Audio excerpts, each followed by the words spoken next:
And good night to you, Grenada, Carriacou, Petit Martinique, the rest of the Eastern Caribbean, wherever you're listening, locally, regionally, internationally, outer space, below the waters. Ready or not, ready. Good night to all the submarine crews that are passing through the Caribbean region. Ready or not, come on, church. Jesus is coming. Ready or To those listening on the International Space Station. not, ready or not. Oh glory, Jesus is coming.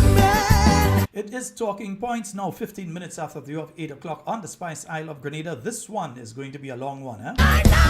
Glory. Telling you from now, this one is going until 10:30, yeah? Ready or not, he's coming again. Because we've got a lot to speak about. Woo. Jesus is It's been a very interesting weekend this weekend. ready or not, he's coming again. Jesus is coming soon, morning or night or noon. Saying a special good night to all of you joining us via We Noise Radio and TV. Those of you joining us via the YouTube. Those of you joining us via the Facebook. Righteous feet in the sky, but we don't know. I do hope you all had a fabulous weekend. I know I got a lot of rest this weekend. Yeah, the rains and so, man, that was just so nice for me. I got to sleep. Yeah, I got to take some sleep over the weekend. Take a glory, humble your heart to God, free from the chains, sin rod.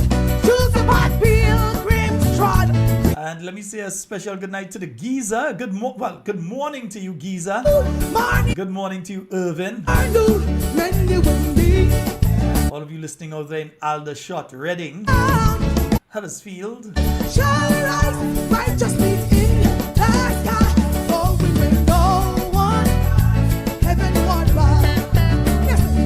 No sin at all. No sin at all. yes, that's the way we begin the week, eh? Enter there, church, for heaven is bright and fair. No sin cannot enter. Pastor, listen. No sin at all. Church, no sin at all. No sin cannot enter. My God. Yeah, I haven't seen my schedule of meetings for the week yet, so when I do get that, I will let you all know. Cannot enter. Somebody else needs to hear this. No sin at all. No sin. Yeah, as soon as I get that, I will let you all know what meetings we have this week. No. For heaven is bright and fair. No sin. And before I get on to more important things, I feel like doing it again. No sin.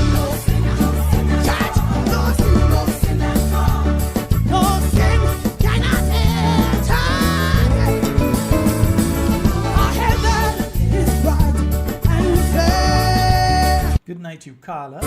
Good night to you, Lydia. Somebody else needs to hear it. Oh, Mr. Handsome, I know you're listening somewhere there. Say good night to you. No sin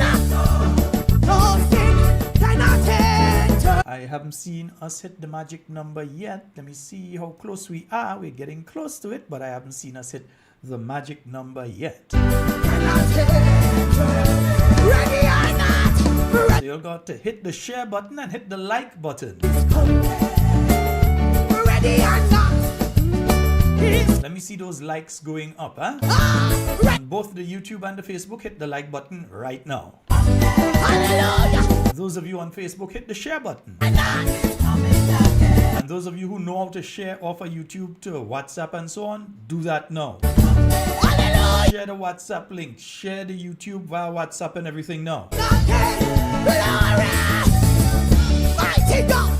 Jesus is As I said, we've got a lot to speak about tonight. It's going to take us way down to 10:30 tonight. I'm absolutely positive about that, yeah? People say you want to know the Lord is coming soon. Maybe morning, night, or noon. Do you know the time appointed? Any minute, any hour. Rise up, church of God. People are you ready to go? People are you ready to go? People say you want to know the Lord is coming soon. Maybe morning, night, or noon. I know many people were looking forward to the election date on the weekend, eh? Minute, any I was kind of 50-50 on it that it might come. Yeah, it wasn't neither here nor there on it. Because if it came, I already know the result is that the NDC was going out of office. And I know that them waiting is the same result they're going to get, them going out of office. Eh? They could call it now. They could call it later. They shall be going out of office.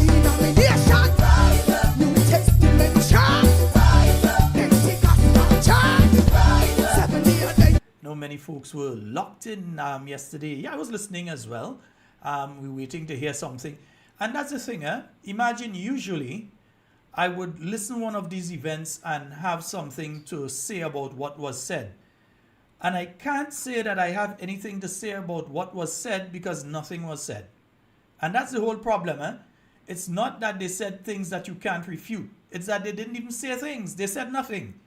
It was, to me, it was an event of a lot of old talk followed by a fashion show on no, I ain't taking calls.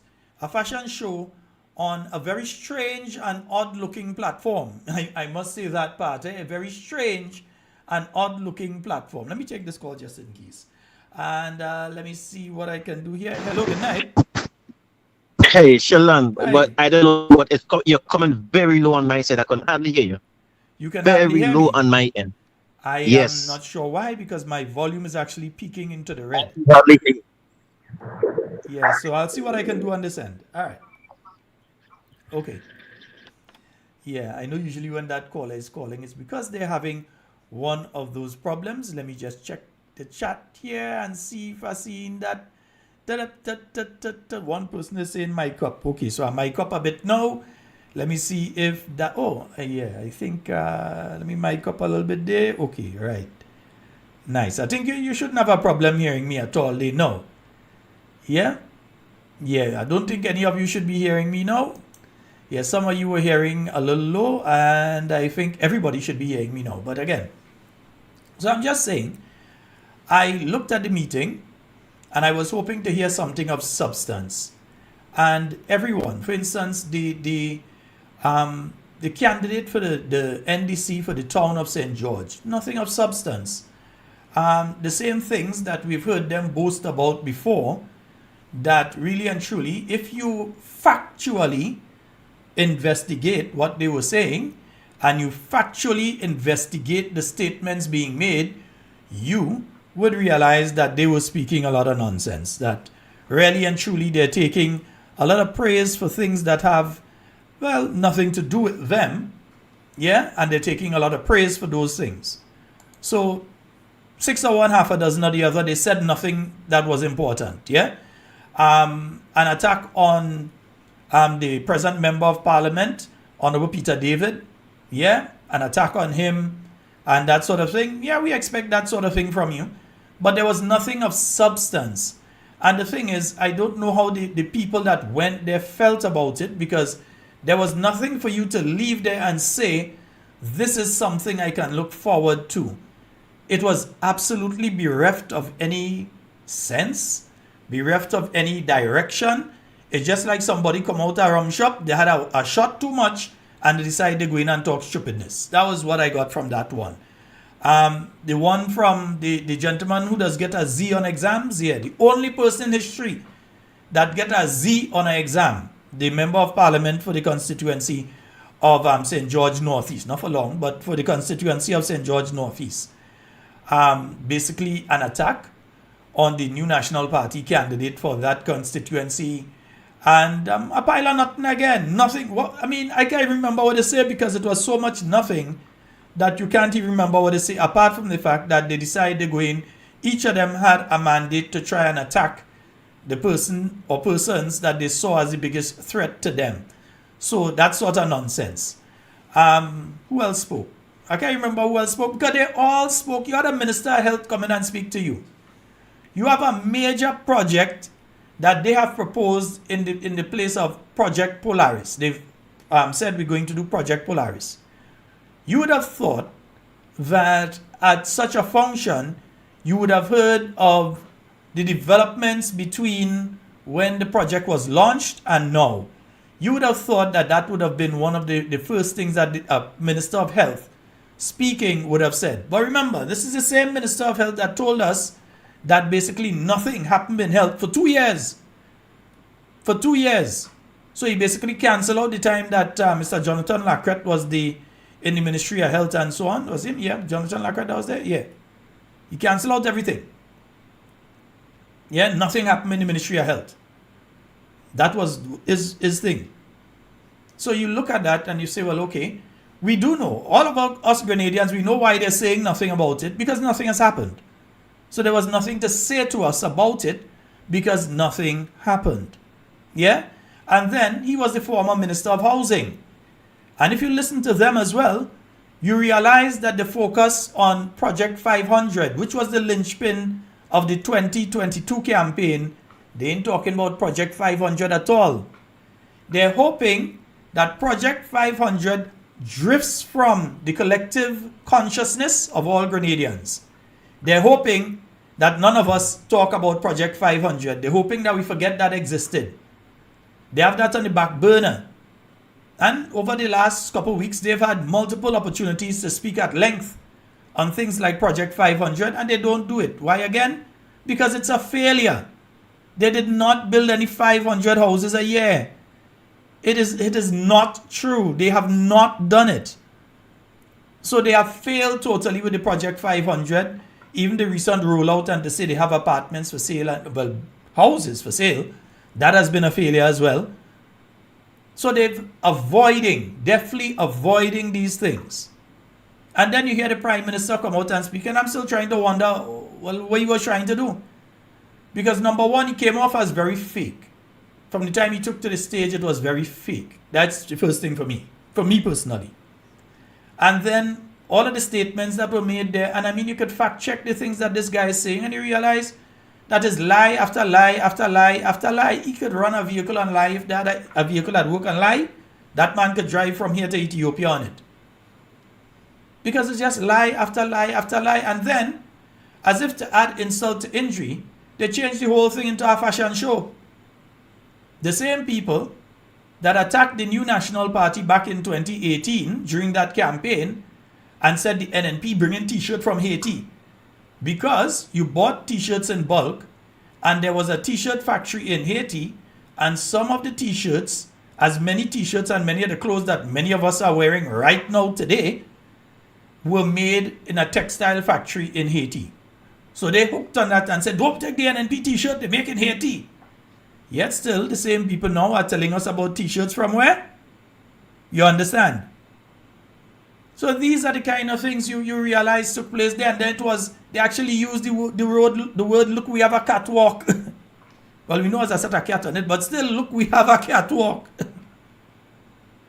And I mean, come on, a fashion show, that is what Grenadians get. After 4 years, you can't come to us and say, hey, we've been able to achieve A, B, C, D, E, F, G, the whole alphabet, and then go into numerals.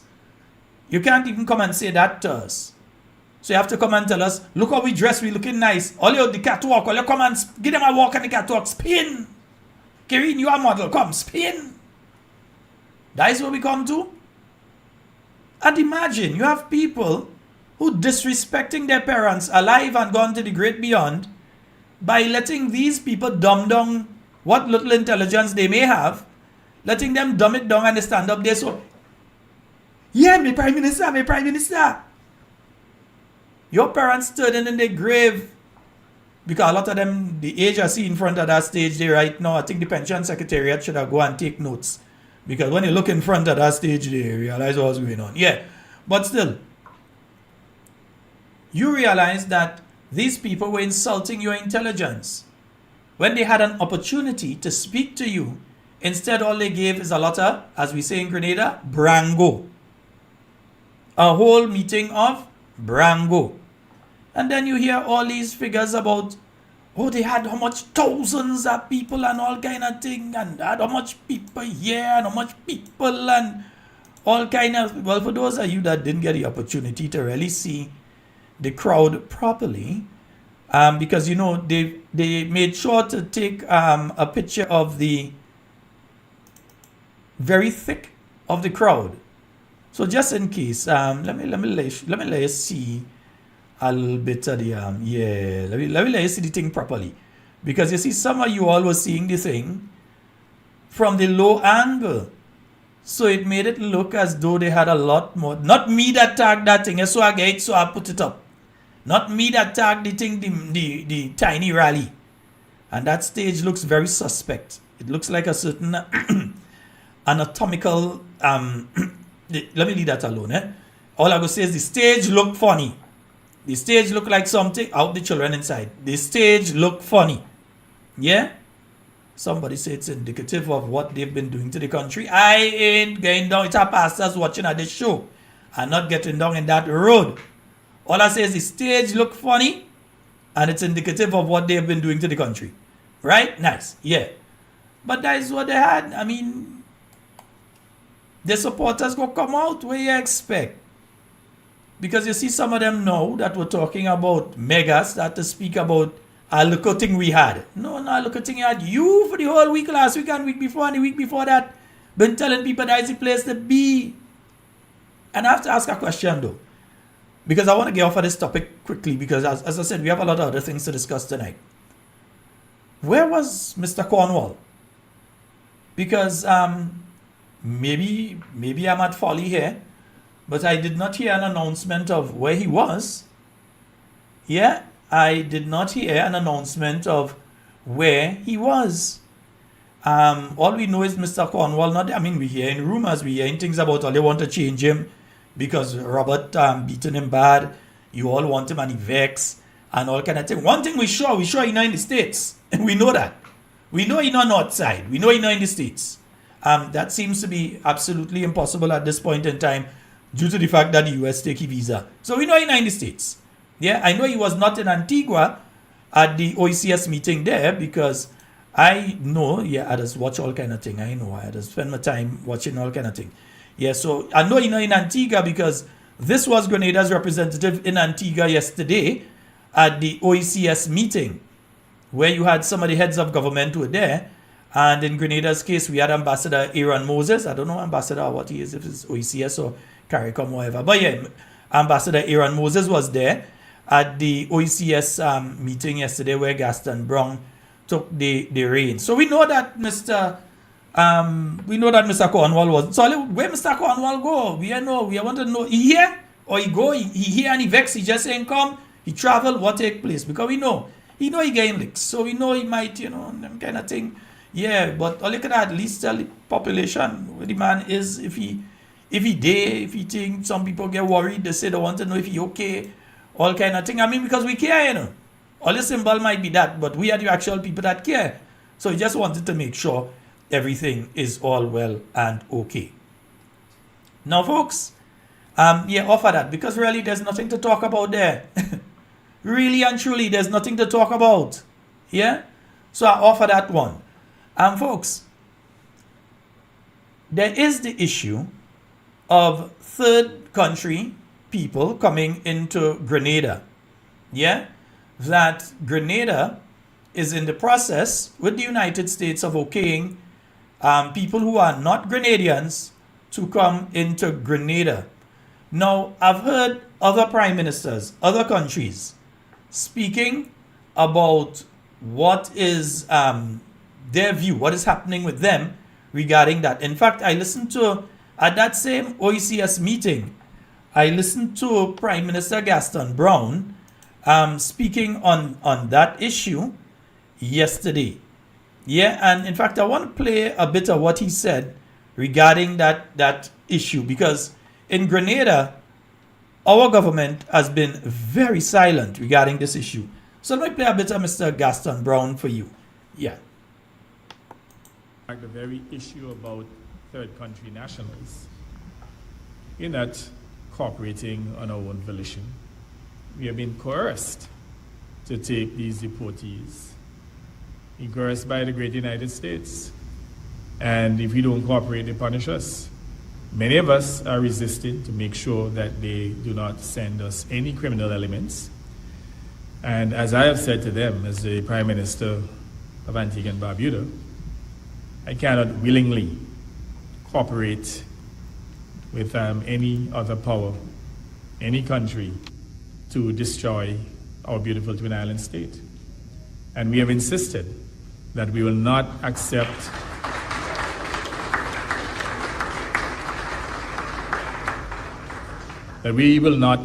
any criminal elements, and that at the same time, we want to limit the amount of individuals who they send to this country. Again, we want to be cooperative, so we are not being uncooperative here. But this idea that they could send us 120 individuals, we have said to them that is totally unacceptable. And we have sent them a counter proposal. We said that we'll accept 10 annually, no more than 10. So I hope that this will not result in any acrimony and further restrictions, but that they will respect our position and respect our sovereign right to determine how many of those individuals we accept. So folks, you've heard from the Prime Minister of Antigua and Barbuda what is their situation with the third country nationals. They're calling them now the TCNs, the third country nationals. The government of Jamaica, they have put out a notice regarding this as well.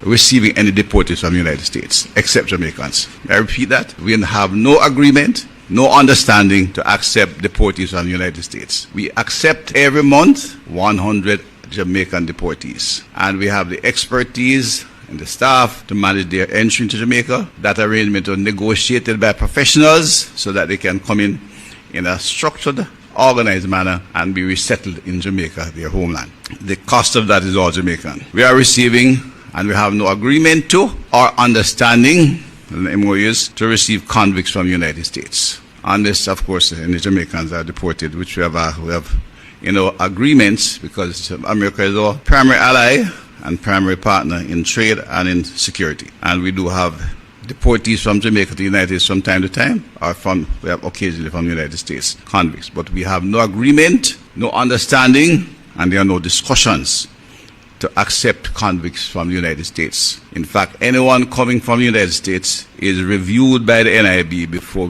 I indicate that they can land in the country. There is no discussion, review, or understand to accept 10,000 illegal immigrants from the United States. Again, the only illegal immigrants we take from the United States are the Jamaicans who are there. And those conditions are negotiated by professionals from the Ministry of National Security and the Ministry of Foreign Affairs.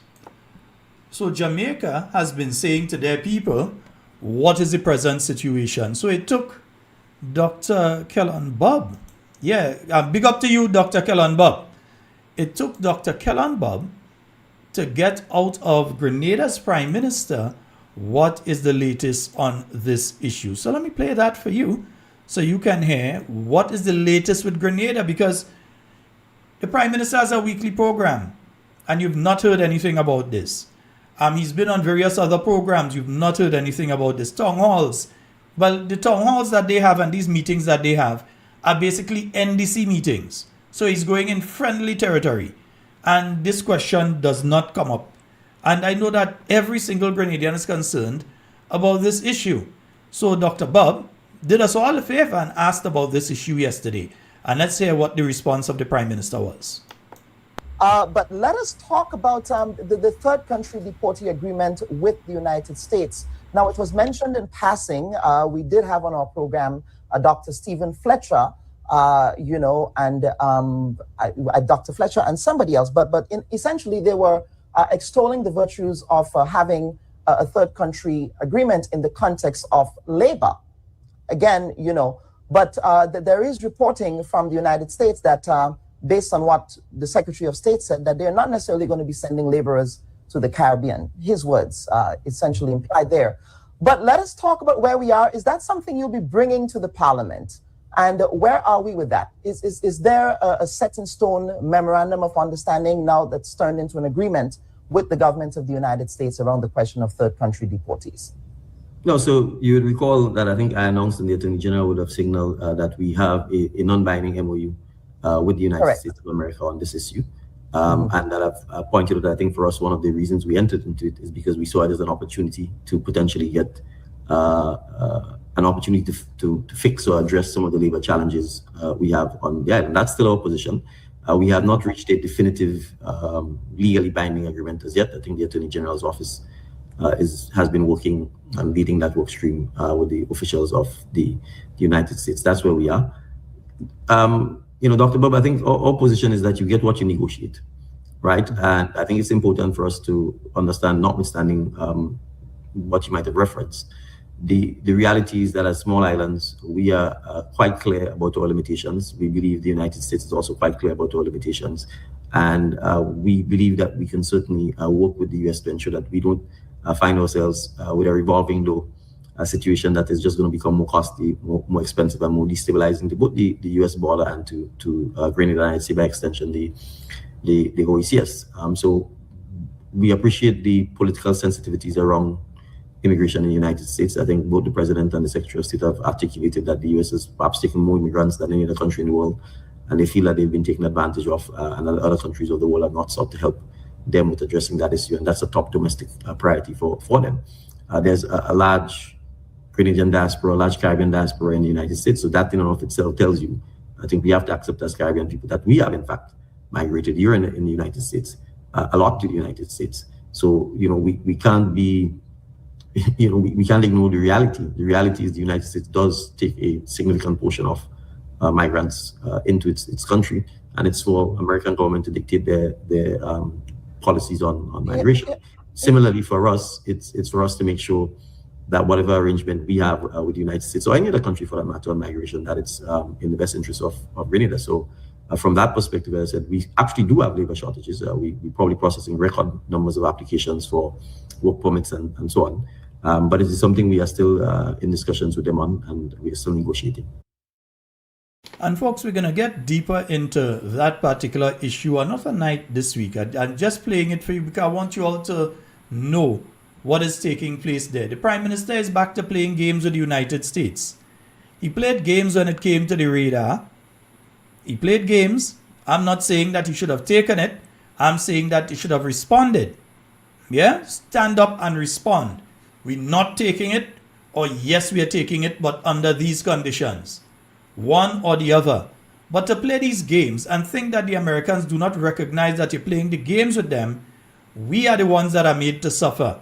Because it is our people who are trying their very best now to go and get their visas and so on, and have to pay $5,000 US to $15,000 US for a visa to visit the United States for 30 days. And then when that visa is expired in 3 months' time, and you can't stay over the 30 days, or you lose your deposit of the $5,000 or the $15,000 US, you lose that if you stay over the amount of time that you're allowed in the country, which is usually around 20-something days. Yeah, 28 or 29 days or so they allow you to stay in the country. And then, after that, your visa is no longer 10 years, and so in 3 months, you have to go back again and reapply again if you need to re-enter the United States. This is what Grenadians have found ourselves in right now, because the Prime Minister is doing nonsense like that. Because the Prime Minister is refusing to negotiate in good faith with the United States. It's either you're doing it or you're not doing it. But this sort of, you see, again, the Prime Minister has this 5-day thing, and he's trying to wait out the United States. In fact, my belief, he's trying to wait out the Trump presidency. So he's hoping that either A, probably he's hoping something happens to President Trump, or B, he's hoping that some sort of thing takes place in the United States and Trump is impeached or some sort of thing. But he's trying to wait it out. Yeah, and meanwhile, we are the ones who, you think that fish ban came on Grenada just so? You think they banned Grenadian fish just like that? They're catching whales in St. Vincent. They didn't ban them. They didn't stop them. You go in St. Vincent right now, you're getting blackfish. They catch whales in St. Vincent, and not necessarily within the parameters that have been set by the world body, but they catch whales there. We don't catch whales in Grenada. Yet still, we are the ones that end up with a fish ban. That should tell you all that you need to know. That should tell you all that you need to know. But folks, and I'm going to, as I said, we have a lot to discuss tonight, so I'm going to move off of this issue, but I will return to both the U.S. deportee issue, and that the other issue there a little later. Not tonight, but I'll return to those issues. There's a major issue that I want to start with right now. It's 8:45. I want to start with that issue right now because I want to call somebody and bring them onto that issue. But I want to play one or two things for you regarding that issue. There is a matter that is happening right now when it comes to oil and gas in the state of Grenada. Global Petroleum Group, the oil company that has drilled 2 wells in Grenada, they have found a substantial amount of gas and some oil. Yeah, production level, they have found that. They've admitted that they found that. They were live, not live, but they were on the Bob report yesterday. That's the first time, in fact, since I've been hearing about Global Petroleum Group, I believe that's the first interview I've ever seen them do with any local media. That's the first time. They've been around since, since the early 2000s, I think. And this is the first time or mid-2000s, but I've never known them to do an interview. They've done an interview now. And in that interview, there were several things that were made clear. One, they have been trying since 2022.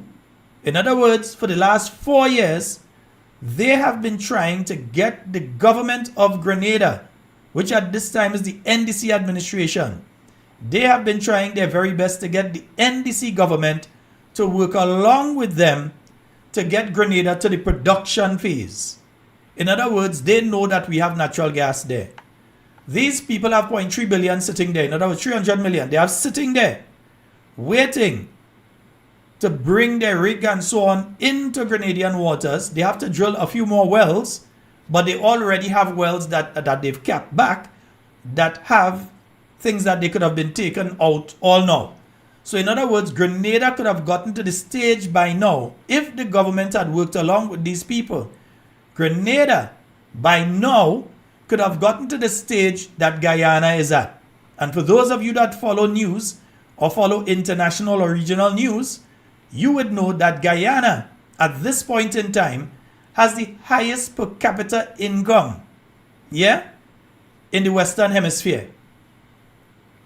They are making the most money as a country right now in the Western Hemisphere, more than Canada, the United States, everything. When you check the population size and the amount of money that the country making, they are it right now. When it comes to oil, in fact, over the weekend, I heard a story of one of the oil companies in Guyana have already, in fact, they spent 51 million. They've already made back $50 million. So they spent $51 million to go into the exploration and to set up, to start extracting the oil and so. They've already made $50 million. They're $1 million away from making back their money that they spent to get into that area. Here in Grenada, we've had Global Petroleum, as it is right now from the figures that I've seen, they've spent over 200 million already. And they are willing to spend a further 300 million in Grenada for the extraction, further exploration. So we could have been to the stage of Guyana. The Deacon Mitchell administration has been playing games with them. And remember, there's a historical note to this. Prior to the 2008 general election, GPG had an agreement with Grenada. In came the NDC administration, and they did everything within their power to kill that deal. The New National Party came back in. They reinvigorated the relationship between Global Petroleum Group and the government of Grenada. And we all know that the announcement was made that they did find the oil. They did find oil, but more gas. And in fact, let me play something here for you. And I'll play the CEO of GPG. And you'll all have to forgive, he does not speak English, so there is an interpreter that will be speaking part of the way. So he doesn't speak English, So you'll be hearing the interpreter speaking there in part of the way. All right? So I'm going to play that for you to hear from him. I want you all to pay attention. You're going to hear from him.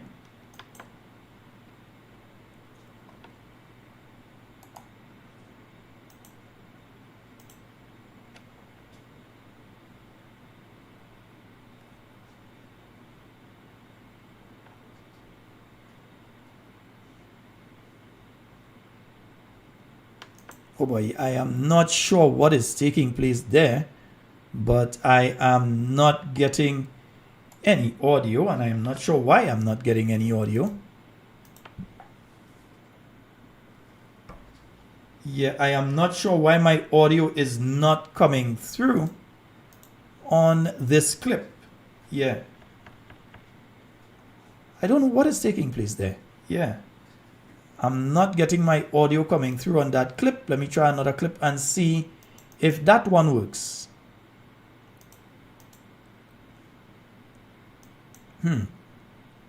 And similarly, the same thing is happening with my other clip. Let me take one short break here and I'll get it for you. Give me one short moment. Let me get it properly here.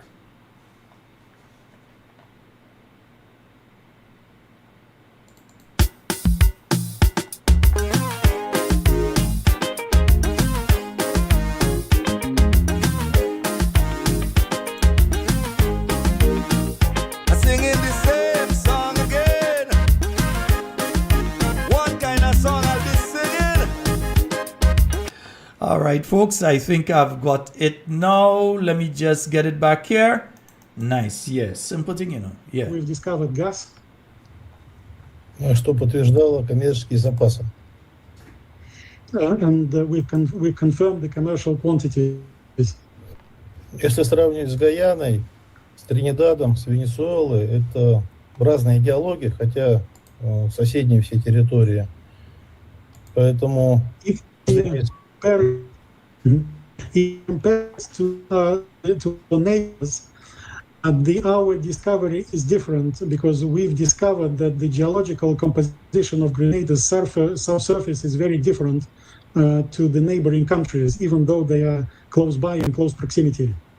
Но мы с полной уверенностью можем сказать, что это открытие является коммерческим и может уходить в производственную сферу.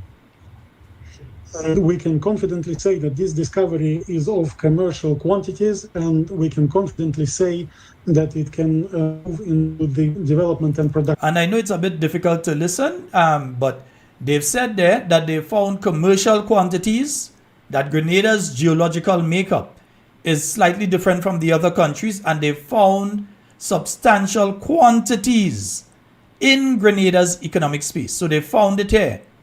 So that is confirmed by the CEO of Global Petroleum Group. That is not anyone in Grenada telling you. That's the CEO of the company that spent $200 million to do it, telling you that they found it. Официально подтверждено аудиторскими заключениями международных аудиторских компаний. And these conclusions are officially endorsed by international petroleum auditing companies.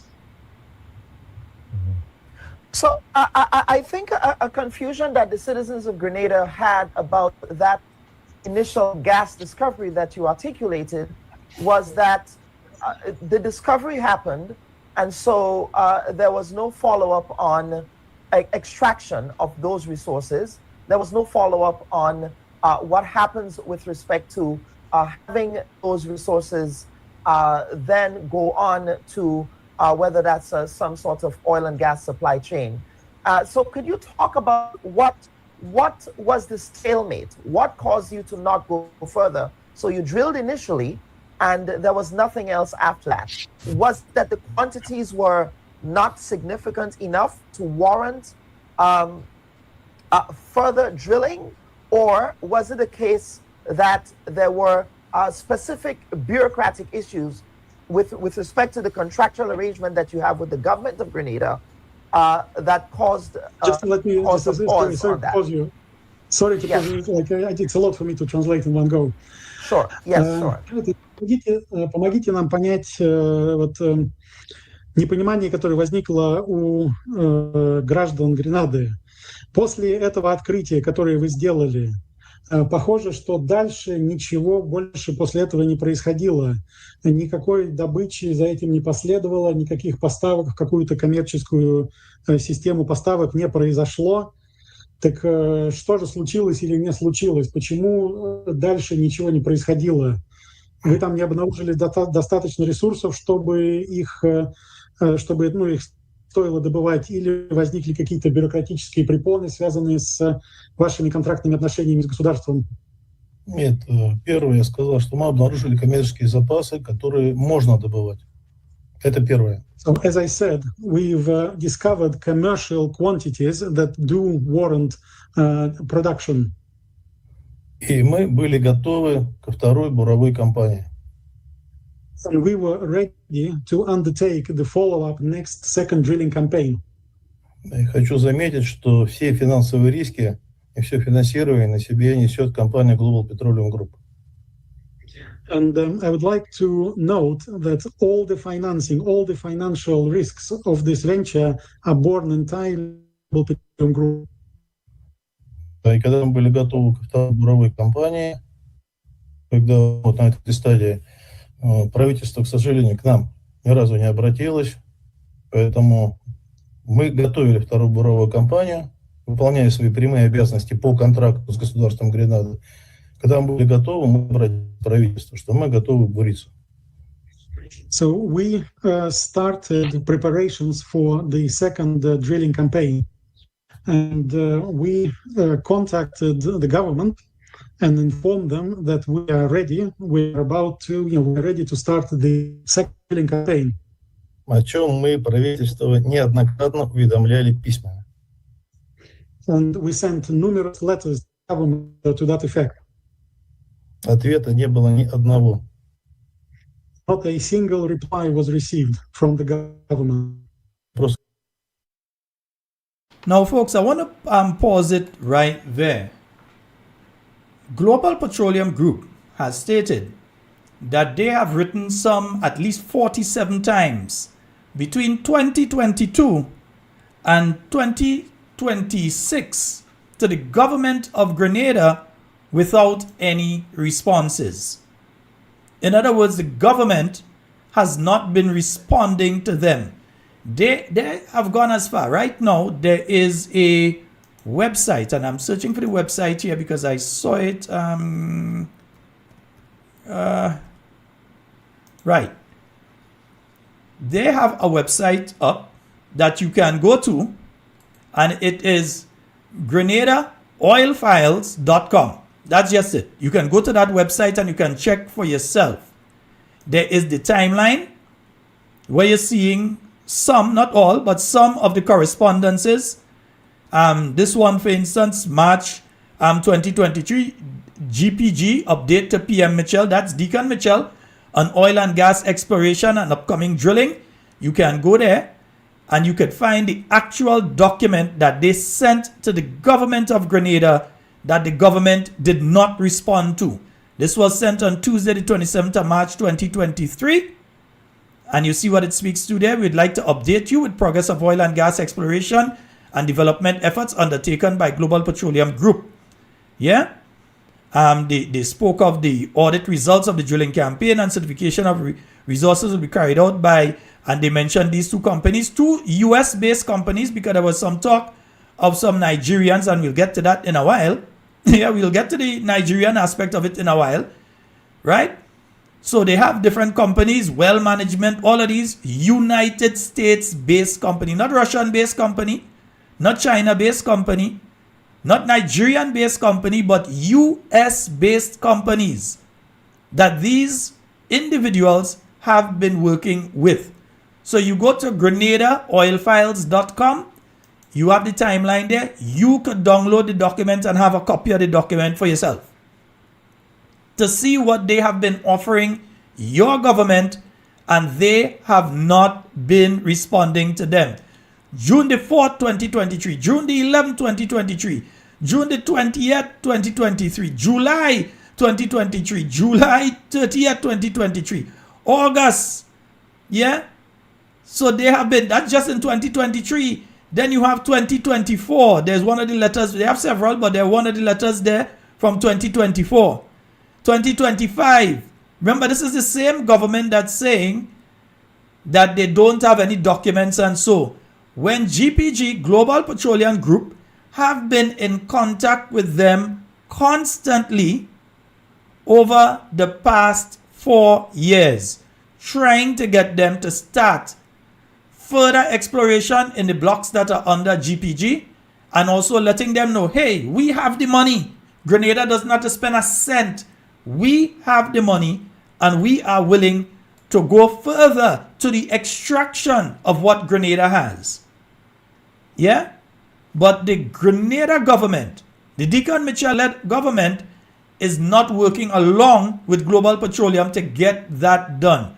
We could have already been making millions upon millions of dollars from the extraction of the natural gas that is known, that is proven, that is certified to be within Grenada's boundary.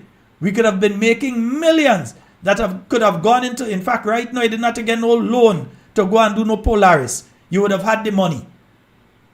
You would not get no loan to fix any schools or to fix any roads or anything. You could have had the money cash in hand to be able to do it. Because these people were spending their own money. And if, right in Guyana, they've already made back the money already. Grenada would have been not only that, but part of the agreement between GPG and the government of Grenada, from what I know, and I'll be speaking to that with one of the individuals who knows a lot about this in a while. They would be able to tell you that right now we could have had cheaper gasoline for your vehicles here in Grenada. We could have had cheaper cooking gas, so the 40-pound cylinder could have been a 20-pound cylinder if the present administration had worked along with these people to get to that stage. And you're seeing some of the documents all the way 2025.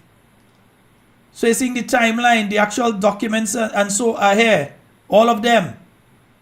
Well, not all of them, because it's over 47 letters written to the government of Grenada. This is just a selection of some of the letters that were written to the government of Grenada by Global Petroleum, trying to get them to work along with them. But for whatever reason, this government does not want to work along with Global Petroleum. For whatever, they have their reasons. I have my suspicions of what the reasons can be. Yeah, you might have your suspicions of what the reasons might be. Because that watch again the Bob report in it. I just have to call Bob name, I just have to call Linda name. I could never stop calling these two people name. Could never stop calling these two people name. If it's not Bob, it's Linda name. I have to call. But no, because remember the Prime Minister was on the Bob report before, and this is what he had to say when he was asked about Mr. Dangote. Remember, Mr. Dangote has a refinery, and so he could refine the oil and so, and all of this. And the Prime Minister said he don't know nothing about Mr. Dangote wanting Grenadian oil. Eh? Remember the Prime Minister? Not this time when he was on the Bob report before. How did this conversation come about oil and gas? And are you in possession of new information with respect to Grenada's hydrocarbon resources that you've not revealed to the national community that perhaps you want to reveal now on the Bob report? Well, first of all, let me make it clear that the Dangote Group did not. And if you watch the report, and you have to be careful about what newspaper people or news people say and what the company actually says. The Dangote Group itself did not, and I've not seen any publication by that group indicating that it is importing or seeking to import crude or any petrochemical products from Grenada. So he did not see, his exact words, he did not see, let's hear it again, that Dangote wanted any oil or crude or so on from Grenada. Isn't that what the Prime Minister said? To say, and what the company actually says. The Dangote Group itself did not, and I've not seen any publication by that group indicating that it is importing or seeking to import crude or any petrochemical products from Grenada to whether it's Nigeria, Africa, or elsewhere. So I want to make that very clear. The Dangote Group has not said that. And we actually held no such discussions. That's what. And that's what they're saying. They held no such discussions with Dangote regarding taking any oil or gas from Grenada and so on. And yeah, that is what he said. But I think the African news was saying kind of different, you understand? Yeah, because I remember looking at the African news, and I remember Mr. Dangote on the African news, isn't it? Yeah, I remember Mr. Dangote, you know. And possibility of buying crude from Grenada. A lot of partnership where, the Prime Minister is not only Prime Minister of Grenada, is also the chairman of the Caribbean states. We're looking at also cement. We're looking at petroleum, to buy maybe some crude from them. Also to sell. Oh, you're looking to buy some crude? Yes, cement and crude, isn't it? Crude you're looking to buy from Grenada, but that sounds as crude, not oil you're talking about? I know not mix. To buy maybe some crude from them. Also. And just remember, the Prime Minister was standing not too far from Mr. Dangote while this interview was taking place. Let me just see if I can find that. The Prime Minister he was close by, you know. He was there. Yeah. Time to tour the multi-billion-dollar facility. Our sole aim is to produce urea fertilizer. The visit aims at fostering a deeper trade collaboration. So in short, the Prime Minister was lying to the Grenadian. Well, we know he does lie, but was lying. He was in the same interview, stand up next to Mr. Dangote, not just a few feet away, when Mr. Dangote was speaking about buying crude from Grenada. He's interested in buying crude from Grenada. That's what the man said. And the Prime Minister is saying he ain't see nothing. Well, maybe he ain't see it, shoot. Of the Caribbean states.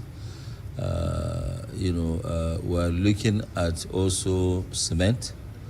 We're looking at petroleum, to buy maybe some crude from them.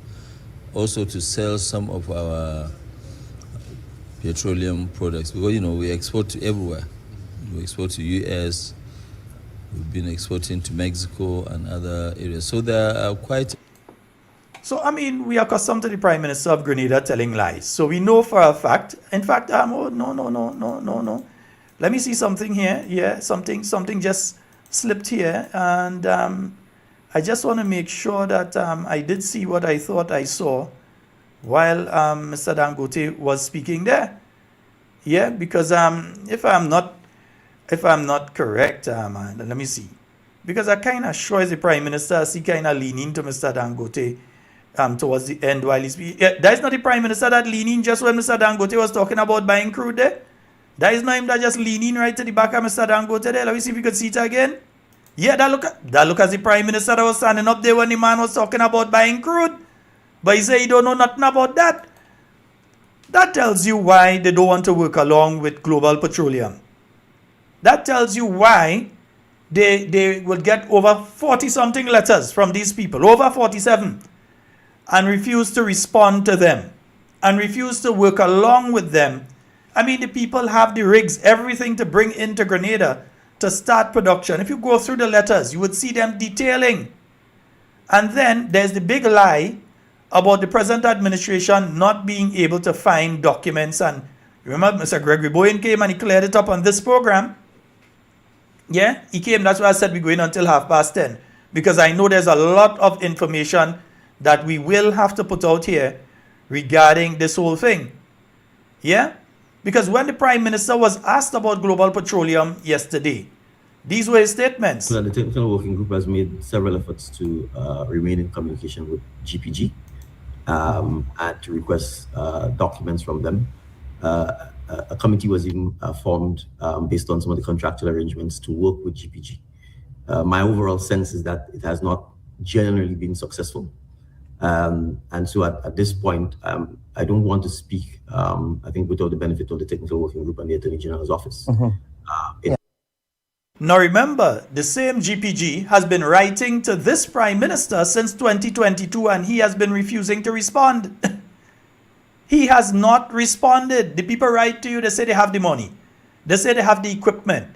They have the partners. They have the companies based in the United States. In case you're worried about the United States, they have the companies are US-based companies out of Texas and Houston and all these places out of the United States that are ready to come into Grenada and do the work. By now, according to the agreement between the company and Grenada, by now, if this government had been moving, we could have already had scores of young men and women out in Texas and different places training in petrochemicals, training in petroleum production, training in different areas, so that they would have been the ones coming back now to get the high-paying jobs in this field. This Prime Minister talking now like he don't know and documents missing, all kind of nonsense, is the same one who, when the people writing him to get those things operationalized, just not answering them.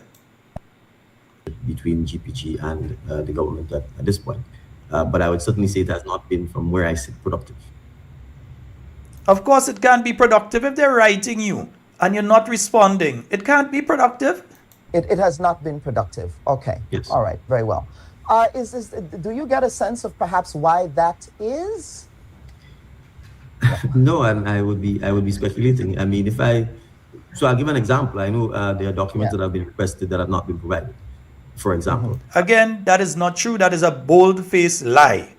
Certainly, that's the briefing I have. If the documents are not being provided, then how are you going to have a working relationship, for example?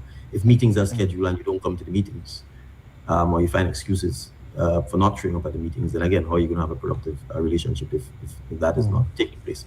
So I can't speculate as to why, but I think, if you look at the history of where we are, they've had certainly an opportunity for an extended period of time under the former administration, 4 years under our administration, I think, to prove their capacity to do what they might have contracted to do. And again, he's saying they had 4 years to do what they're supposed to do and what they contracted to do.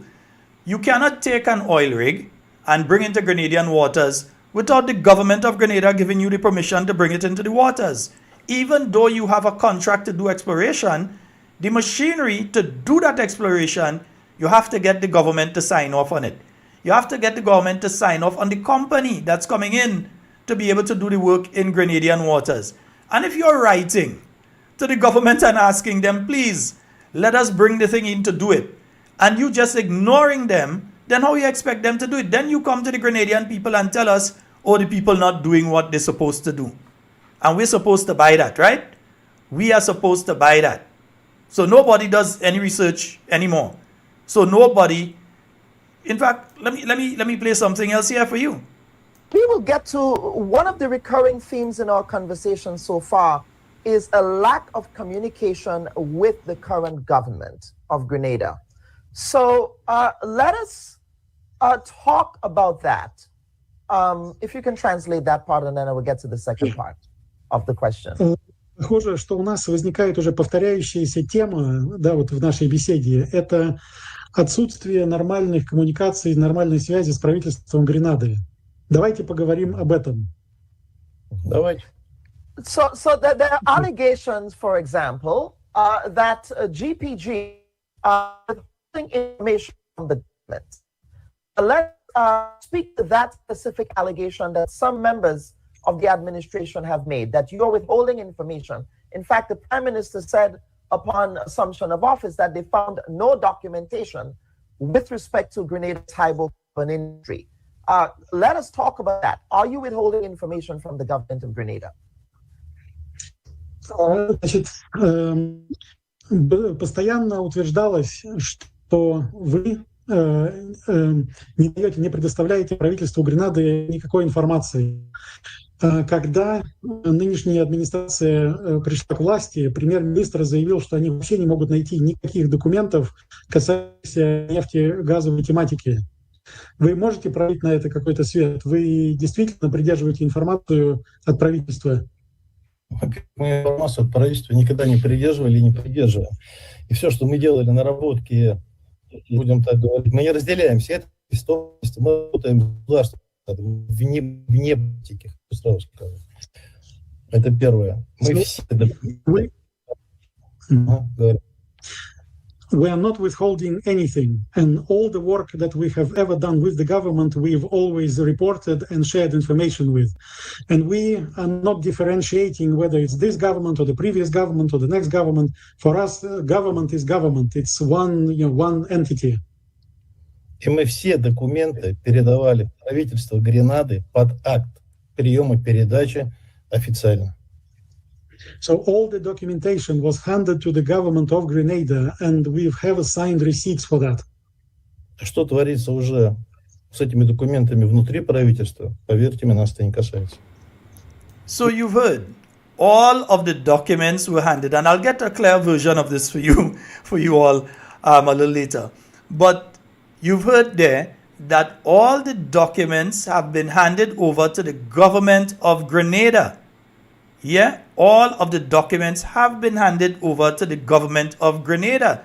And then there is, and I'm going to say this and then I'm going to make a particular call. Yeah, I'm going to call a good friend of mine. Yeah, then there's the issue where they kept saying that Nigerians are the ones that GPG has brought in. In fact, I remember Mr. Burke. Okay. The other thing that he mentioned was the investor, the Nigerian agreement, and he spoke about one. We are not in a position to comment further. Okay. The other thing that he mentioned was the investor, the Nigerian agreement, and he spoke about 1.8 billion. Well, we don't know very much about it. All that we are aware of is that we were advised by the Global Petroleum Group that they had entered into a memorandum of understanding with that group. That's all that we know, nothing more, nothing less. We have not seen the agreement. We know nothing of the lady herself or the company that, the lady who is the face of the company. We know nothing of the company itself. We've had no communication with that company, so we are not in a position to comment further on anything relating to that company. Okay, no problem. Right, so we are hearing from them there that they're saying that there is a Nigerian company that GPG got involved with to get into Grenada's oil and gas, to get involved in that. GPG responded finally. This is about 2 years later. GPG didn't say anything at the point in time, but they decided to speak on that particular issue when asked the question by Dr. Buck. This is a very, very massive amount of work and very massive amount of resources. For the second drilling campaign that you intend to embark upon, can you confirm or deny that you have partnered with a Nigerian investor to engage in that second phase of drilling? I know you mentioned the Texas folks, but there have been media reports that you've also partnered with a Nigerian investor, Nigerian company. Can you confirm, or are you in a position to confirm or deny whether or not you're also having an arrangement with them? Вы можете сказать по поводу вот этой вашей второй буровой компании, у вас есть какие-то договоренности с нигерийской компанией, с нигерийскими инвесторами? Вы упоминали уже партнеров из Техаса, но вы можете подтвердить или опровергнуть, есть ли у вас какие-то договоренности с нигерийской компанией? Сразу опровергаю, у нас нет никаких договоренностей с нигерийскими компаниями. We have no arrangements with Nigerian company. У нас все наши подрядчики находятся в американских компаниях. All our contractors are US-based companies. Я понимаю, к чему задали этот вопрос, в прессе много было шума. I understand why you asked this question, because there was a lot of noise in the media. A lot of misinformation, I would say. Да, много дезинформации. Я не знаю, может, Гренада полюбила так Нигерию, я же не могу с этим ничего сделать.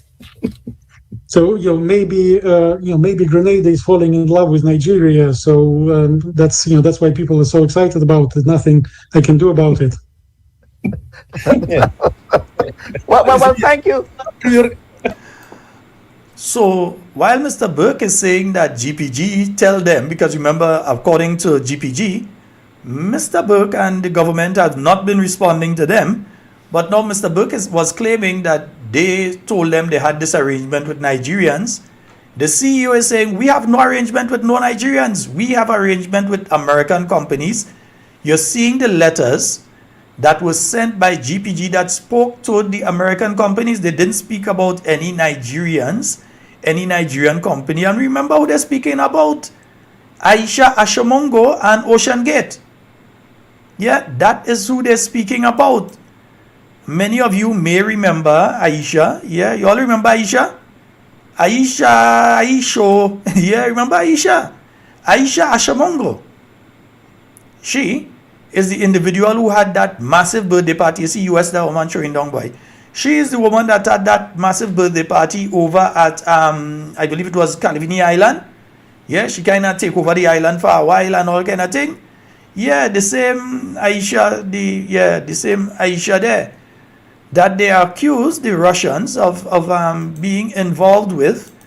But we kind of know who was really involved with, Aisha. Yeah, we know who was really involved with Aisha, because that's the Prime Minister of Grenada dancing with the same person that they're accusing GPG of being involved with her. So I ain't ever see anything with GPG and them, but I know I see with the Grenadian Prime Minister and her on the same day that she was walking around with stacks of US, throwing on stage and all kind of thing. Yeah. So it's the Grenadian Prime Minister that was looking lovingly into her eyes as they danced into the night. Yeah. Not GPG. So we understand. Yeah, because we know that our good friend Aisha got herself in some trouble. We know that she found herself in some trouble afterwards, and due to that, we know that.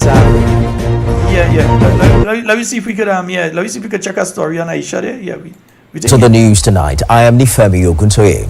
Operatives of the Economic and Financial Crimes Commission have arrested businesswoman Aisha Chimogo at the Nnamdi Azikiwe International Airport, Abuja. Mr. Chimogo was arrested at about 5 o'clock this morning. He had been declared wanted in March by the AFCC over.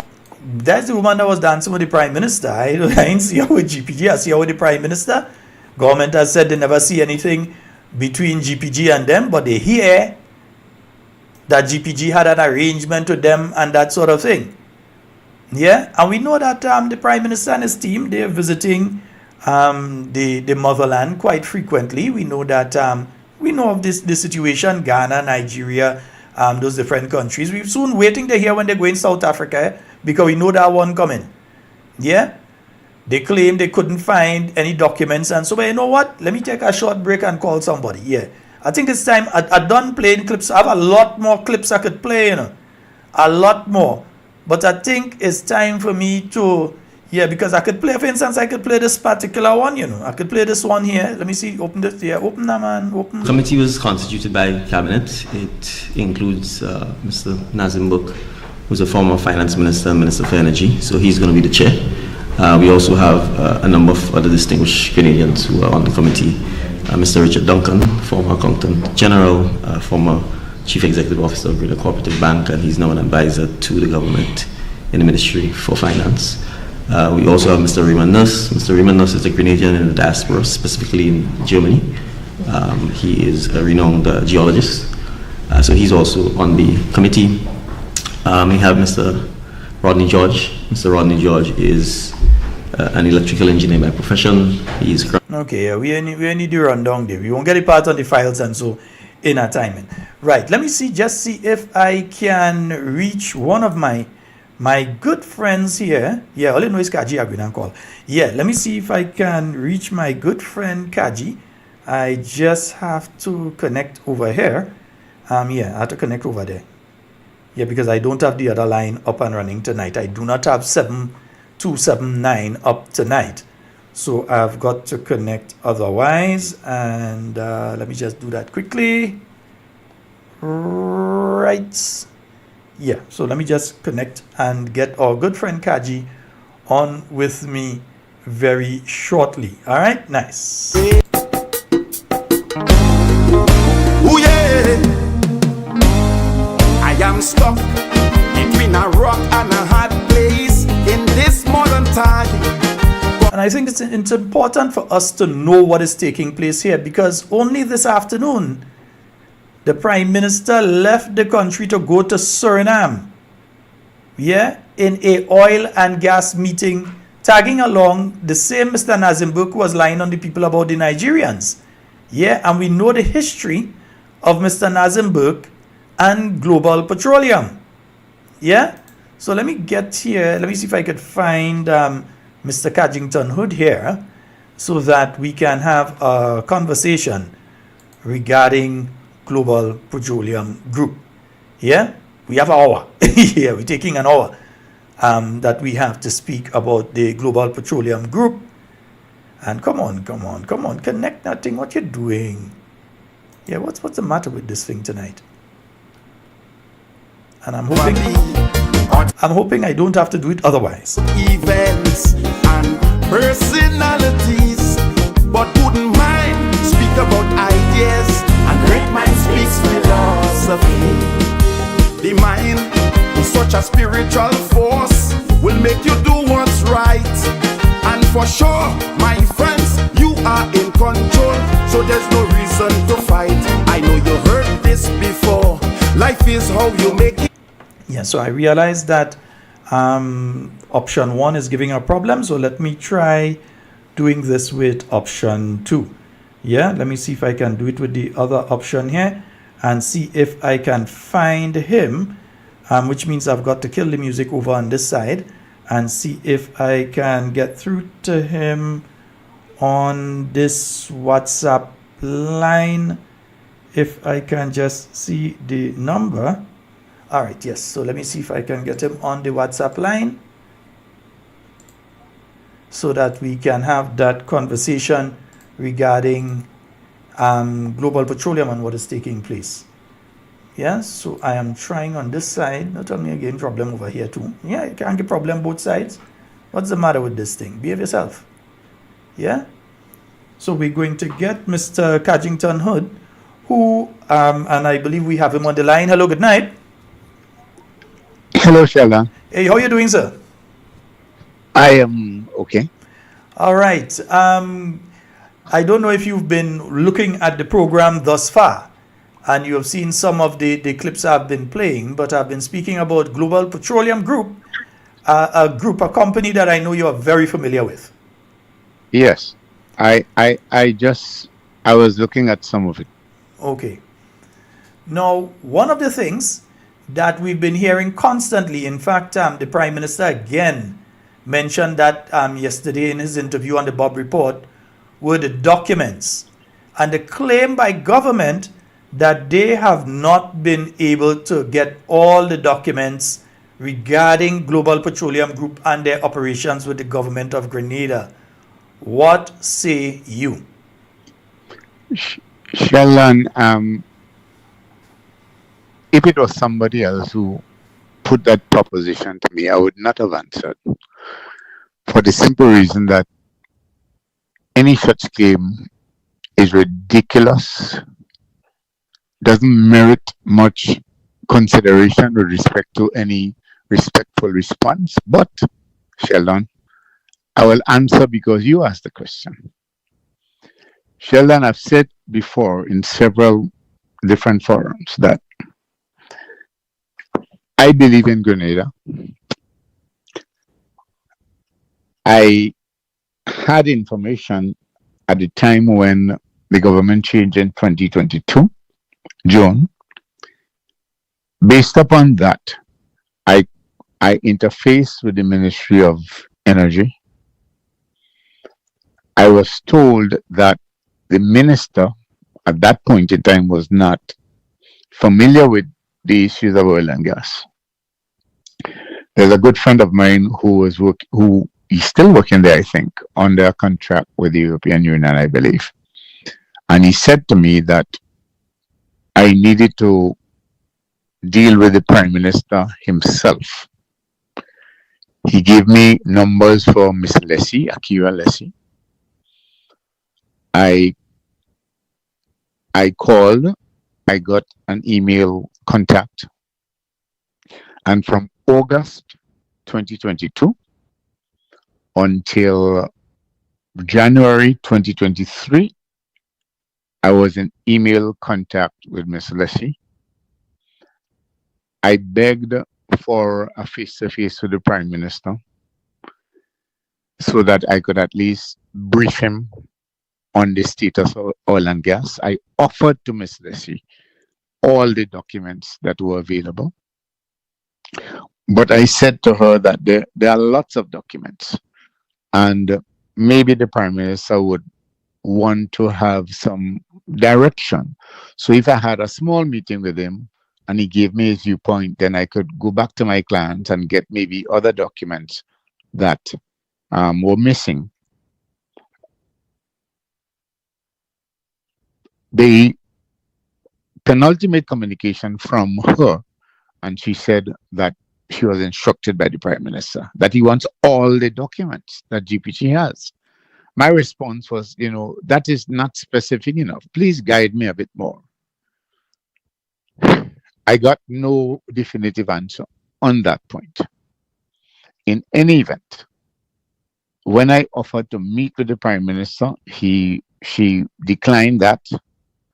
Then later on, they came back and said they needed some time because they were trying to settle in, and they would get back to me on that. That contact did not happen.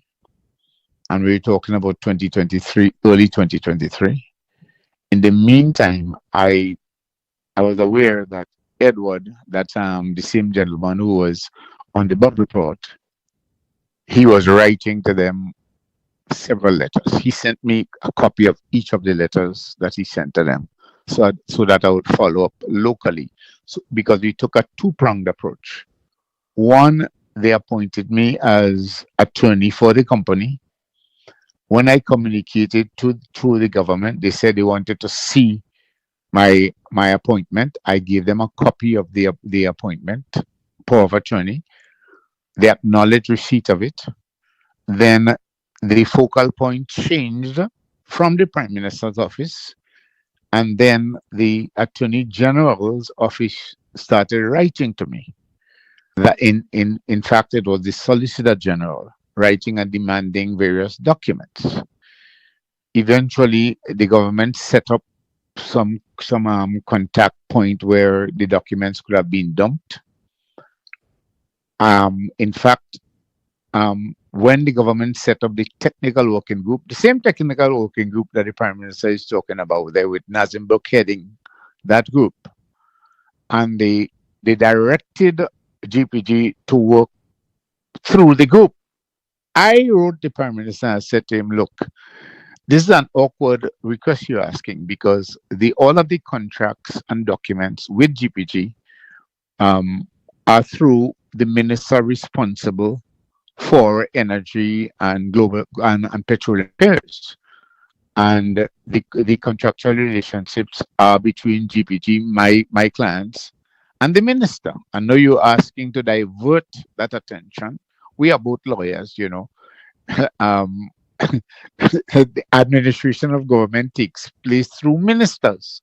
There is no general cabinet supervision.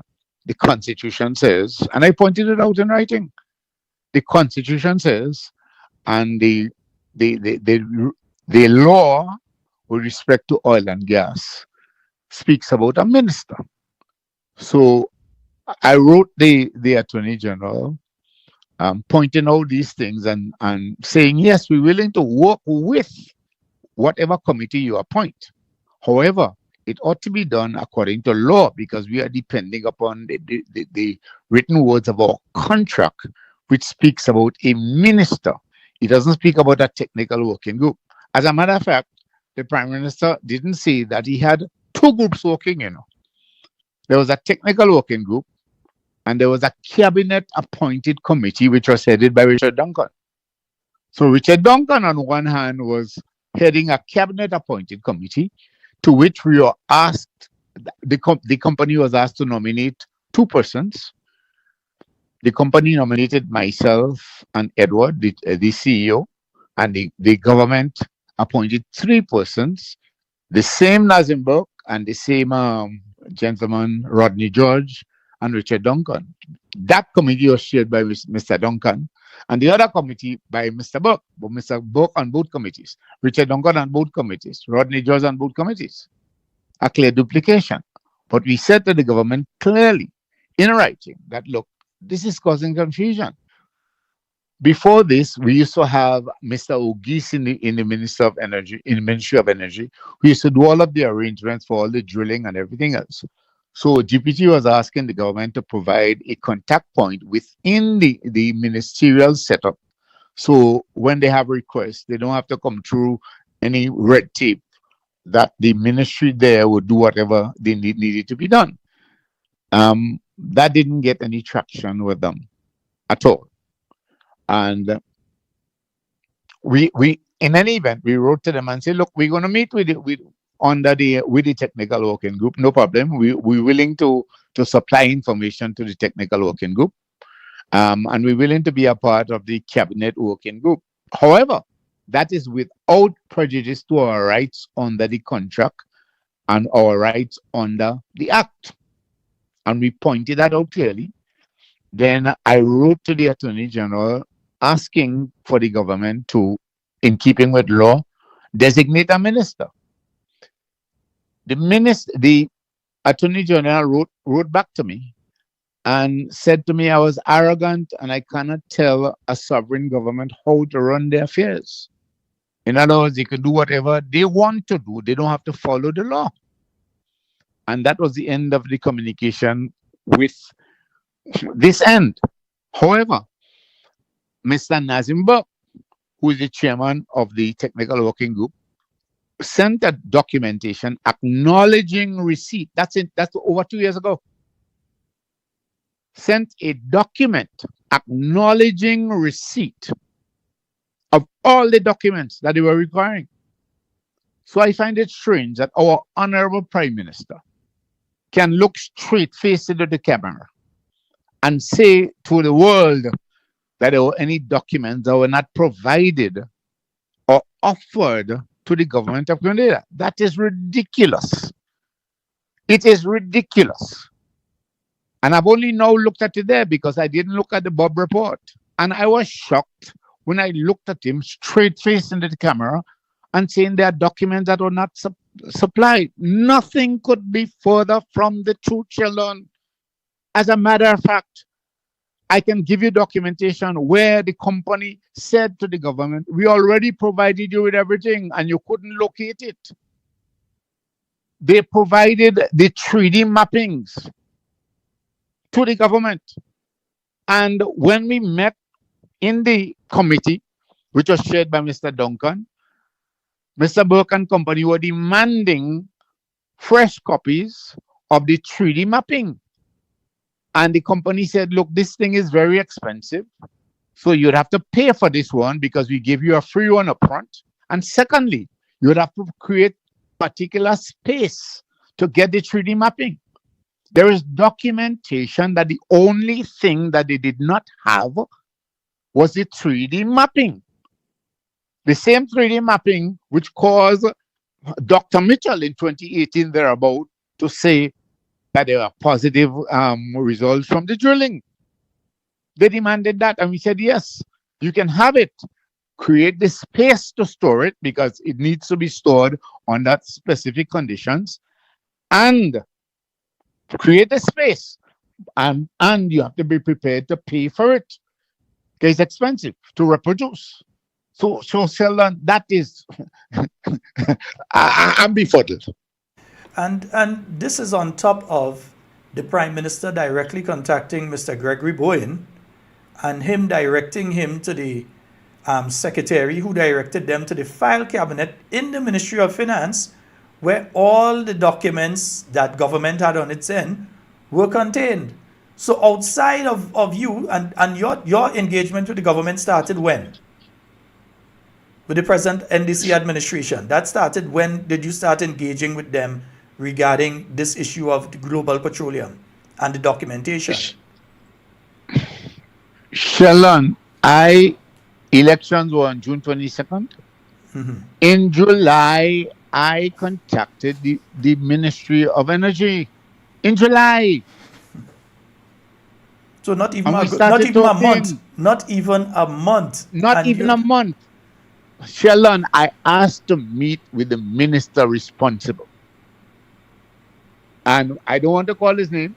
My friend there said to me, boy, the minister, I don't believe that she would know because they changed the PS and they changed this and that and the other. So my advice is to try to get straight to the big man. And he gave me the contacts. And I was offering them all the documents that I had in my custody. I'm also offering them, and I'm talking less than a month's time. Because as far as I'm concerned, But Sheldon, you know me and Dr. Mitchell, we could meet. And you know how critical I was of him before the election. And I didn't want the government to believe that I was holding back anything based on the change of government. And that's the reason why I called and tried to make a contact. Because I thought it was for the public good. It was something that could bring prosperity to Grenada. So genuinely, I made the contact. And you mentioned that it could bring prosperity to Grenada. Are you able to tell us exactly where Grenada should have been at this point in time? What would Grenada been benefiting at this time? I know there was training and some other things. Where would Grenada be now? Sheldon, it's difficult to assess that because it depends on several factors. In 2024, and let me just start there and then I'll backtrack. In 2024, Mr. Duncan was the chairman of the cabinet appointed committee, inveigled my clients to come to Grenada, promising that the current prime minister would have made a press statement, you know, saying that they were involved with GPG, and the prime minister refused. I spent several hours, late nights, because Mr. Duncan was in Europe. He was over there on some kind of conference to do with CBI, what they call it, IMA. He was over there receiving training. And I had to accommodate, I had to make adjustments based on his time schedule because they are 5 hours ahead of us. And late in the night, and so we used to be drafting and redrafting and so on. They came down under the specific offer that they would meet with the prime minister directly and he would give a press statement because they said they needed the support of this government, the current government, because governments change and business people want to make sure that the money that they put into the project in terms of partnership would be well secure, given the fact that the government, the current government, was supporting the project. And the current prime minister refused to issue any statement. And yet, GPG still agreed to meet and to be represented in the cabinet appointed committee and still agreed to give information to technical working group. They asked them all kind of questions about Aisha, about MPC in Trinidad, and they gave the information. They wanted to know what contracts they were with the Trinidadian government. They gave them the information. All information they asked for. And Nazim Burke wrote acknowledging all of the documents they had received. That's 2024. The only outstanding thing was the 3D mapping that they were demanding. And GPT agreed, subject to 2 conditions. So I do not understand why our government has to be trying to deceive our people and lie like that. Outright lies. They have decided not to act in good faith towards GPT. But I will tell the Grenadian people this. The contractual arrangements have an obligation on both sides to act in good faith. And I wrote specifically to the Attorney General in 2023, and I pointed that out to the Attorney General. Her response was that I was arrogant and I wanted to tell them what to do. I was not trying to tell them what to do. I was pointing to them the fact that there is an act of parliament, and sovereignty in Grenada is not the prime minister. It's held in the king, and it's expressed in parliament. It's parliamentary sovereignty. So in other words, our officers in Grenada are supposed to subject themselves to the acts of parliament. Our prime minister can't go in cabinet and override the acts of parliament. He can't, well, he could do it because he's doing it, but it's illegal, it's unlawful. The people of Grenada express their sovereignty through the acts of parliament. So if the Honorable Attorney General doesn't understand that, then I am scared, Sheldon. So we are at the stage now that it does not seem, and especially from the statements of the Prime Minister yesterday, it does not seem as though the government is willing to move forward with GPG. I can tell you, and you may be surprised to hear this, that there was a meeting between Global Petroleum and the government of Grenada last week, Wednesday, that the Attorney General, Mr. Nazim Burke, Mr. Rodney, what's his name again? Rodney something or the other? Rodney George. Rodney George and the team, they met virtually with Global Petroleum last week, Wednesday. And from that meeting, the government, Mr. Burke, and the government side once again asked for, you wouldn't believe it, the documents again. That they do not have the documents and they want the documents again. Sheldon, I can send to you that correspondence from Mr. Burke in his capacity of chairman of the technical working group, pointing out all the documents that were in the possession, and important enough, not saying at all that there was any document missing.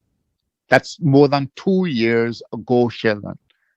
I have the receipts, it's right there. I have them on my computer. Written by Mr. Burke, signed by Mr. Burke in his capacity. Please do send to us, and we will make sure that they're well taken care of, in case anything they could ask us for it too. Because I'm making a joke at it, but we're speaking of hundreds of millions of dollars on the line here. While the government continues to play games with this. Document whack-a-mole. We have it, we do have it, we have it, we do have it. Sheldon, based on what I heard the Prime Minister say on the Bob report, he's saying that the partnership is not working or is not working well. If it's not working well, I can say definitively it is not because of non-cooperation of GPG. Sheldon, I pointed out to them as the attorney regarding what their rights were under the contract and under the production sharing agreement. They said, we do not want to seem as being not cooperating with what the government has appointed, so we'll take part, but we're going to reserve our rights under the production sharing agreement and our production license. So GPG took part fully and cooperated fully and gave them all the documents they wanted, even things that don't concern them, and all of the and also all of the financial risk with the exploration. Now I understand that they are paying people on that technical working group for what I do not know. So you're saying here that the allegation is that Mr. Burke and Mr. Rodney and Mr. Duncan and so on. It's not an allegation. No, it's not an allegation. They're being paid. Okay, so they are being paid. Okay. Yes. That's a fact. But paid for what? That's what I'm wondering. Well, I do not know because based on the arrangements and based on this government willful ignorance, the contract is for the GPG to put in all of those things, and we get royalties. And Minister Bowen and I discussed and came to agreement on the same items that you were talking about, training for our young people in this area, to make sure that the people of Grenada would receive the high-paying jobs and not foreigners coming in. And the GPG committed to that. The oil exploration takes several years. So it means once the second campaign, drilling campaign took place, GPG had committed themselves to providing the training and so on, funding that part of it so that all young people will go overseas and get trained to come back so that when the time for the real processing and all that, the real action take place, we have Grenadians in place. Minister Bowen was the one who was strong on that and insisted on that, and also insisted that there should be some local benefits of whatever drilling campaign there was. These were 2 points he stuck out on. So GPG was committed to making sure that the energy products which came out of their exploration and the discovery and the production would turn around and benefit the people of Grenada in terms of energy prices and oil prices and gas prices. So we had to work that out, but that was there committed by the company, and it was to be worked on later on as the time went on. Let me ask as well, was there any legal obligation by Global Petroleum Group to work along with any working group in the first place? Because I know the law says No, the minister. none. So they The are not minister- obligated in any form or fashion to work along with the working group that they have attempted to work along with. Or the committee appointed by cabinet. And I pointed that that's when the Attorney General called me rude and arrogant, because I pointed out to her that based on the contractual arrangements and based on the statute, the statute is in place, that the company was not obliged to even walk along with that. That's all I pointed out to her. And I asked her, please, respectfully, I think I sent you the letter, Sheldon. I begged her, I said, please, could you please appoint a minister? Because the contract was with the minister. So the contractual arrangement is with the minister. So please appoint a person in the cabinet to have that responsibility. They refuse and tell me how to fast. According to Grenadian language, you to fast. We could do what we want. So where are we to go? How could there be good relations? But outside of being the representative with the power of attorney on behalf of Global Petroleum Group, you're a Grenadian. And you're a Grenadian legal luminary. And if you're giving advice to the people who are working for you, because the Attorney General is working for you, she's working for me, who is working for you, and you're giving them advice to protect the state. Not only to protect your clan, but to protect the state of Grenada. That's what you're saying. And they refuse to listen to you. Something has to be wrong. Sheldon, I served as Attorney General for 4.5 years. I had my disagreements with King's Counsel, Queen's Counsel, different lawyers. I never once called them rude. I never called them arrogant. I would simply say, well, I don't agree with your interpretation, blah, blah, blah, blah, blah. That's how lawyers are trained to respond. Because lawyers are trained to interpret the law in particular ways, and each lawyer may have his or her own interpretation. We are entitled to that. And then if we can't resolve it, we go to a judge, and the judge imposes an interpretation on all of us. So I was really taken aback by that piece of correspondence from the AG Chambers. I was shocked. Because they're basically saying that you're trying to dictate to a sovereign government how to organize the business of state. Yes. Which was uncalled for. Because I'm entitled to have an opinion. So you can call me rude and arrogant because I don't agree with you.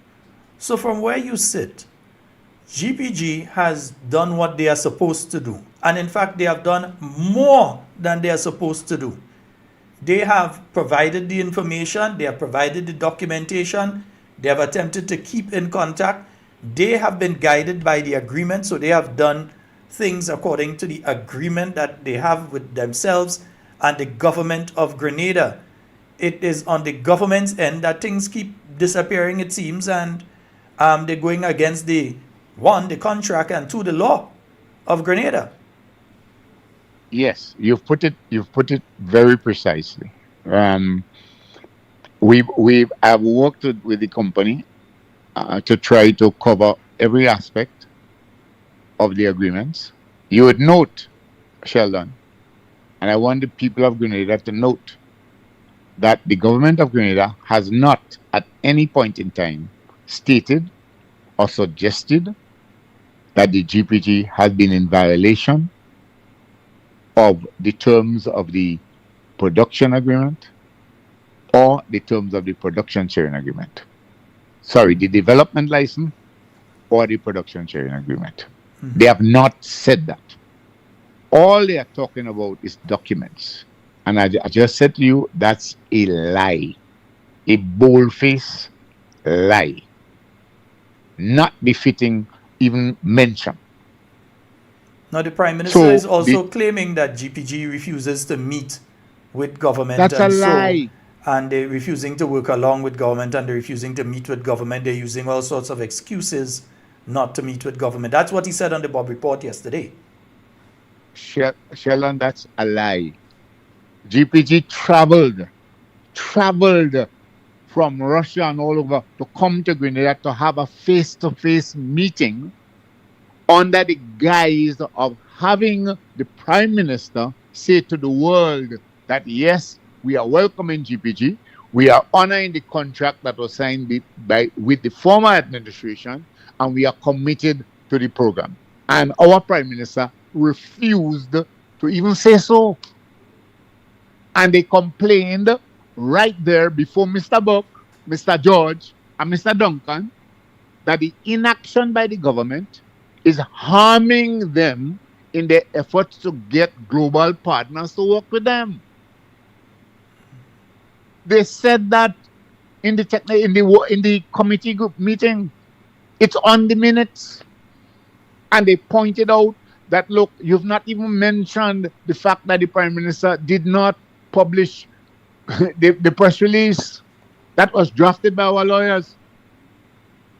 That's back in 2024. So they are laboring. Because remember, Sheldon, it's $1 billion industry, not million. B. So you have to get partners to work with you.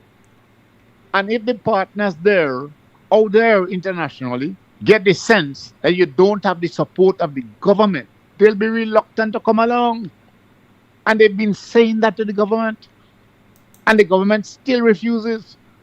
They wrote a letter to me saying, oh, they have to look at their rights under the contract. Rights under what contract? What contract are you talking about? That's what Mr. Buck wrote to me and said. They are reviewing the contracts to see what their rights and obligations are. So they were intended to revoke the agreement. That's what they have said to the company they're reviewing. So they've been reviewing since 2022. 4 years of review. And now the Prime Minister has the guts to come before the international press and say they don't have documents. Well, even worse than that, That's as I'm going through the letters here, I noticed one letter, for instance, where GPG has written to the Prime Minister himself, asking for a face-to-face to speak to him on the outcome of a meeting that they had with Trinidad and the National Gas Company. And again, this letter was never responded to.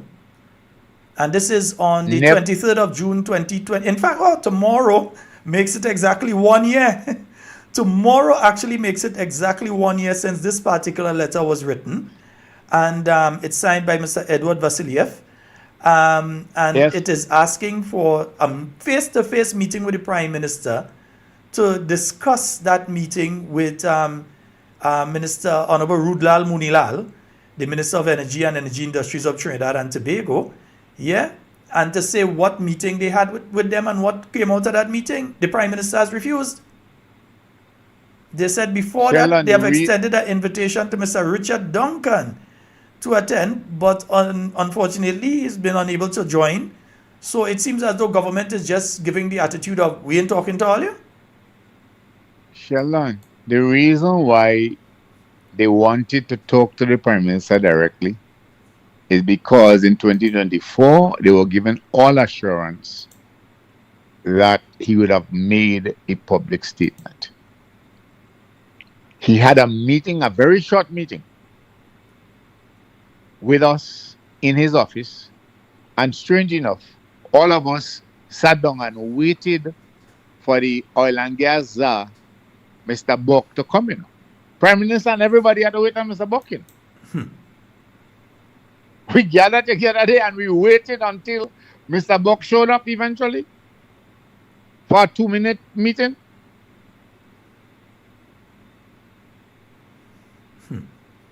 And in going through the letters, I see another one here where they're speaking of the delivery of data and their willingness to provide the 2D seismic data and all of that. They wrote this letter to the Honorable Senator Claudette Joseph, Attorney General of Grenada, with a copy to Richard Duncan, the chairman of that advisory committee, Ryan Andrew, secretary to the advisory committee. And where they were speaking of providing that information, and they received no response. Yes. No response to these letters. Yes. So I do not, Sheldon, I'm befuddled, I'm baffled. I do not understand what the Prime Minister has to gain. I do not know what his game plan is. I don't know what his government's intentions are, except I can say to the Grenadian people that in December 2013, the government of Grenada, trying to advance the oil and gas development, issued a development license to GPG, and the license, according to statute, is for 20 years. There's a production sharing agreement that goes along with it that sets certain parameters for the parties to work together. And as far as I am concerned, the government of Grenada has not complied with the provisions of that agreement. I've said before on your program, Sheldon, that it appears that the government of Grenada is opening up itself and all of its people to some kind of determination of the relationship. We already went through that with Grenlec and the American company. And what the sums of money in the Grenlec matter, like we say in Grenada, is deuce. Is deuce compared to sums of money with oil and gas. And in case people don't understand what you're saying, because you're saying it in very legalese terms, we go get sued. Well, I ain't saying that. We go get sued for a lot of money. I just put it in the most common language. I'm not saying. We go get sued. No, I am saying that I believe the government is in breach of the agreement, significant breach, based on the conduct that they have exhibited since 2022.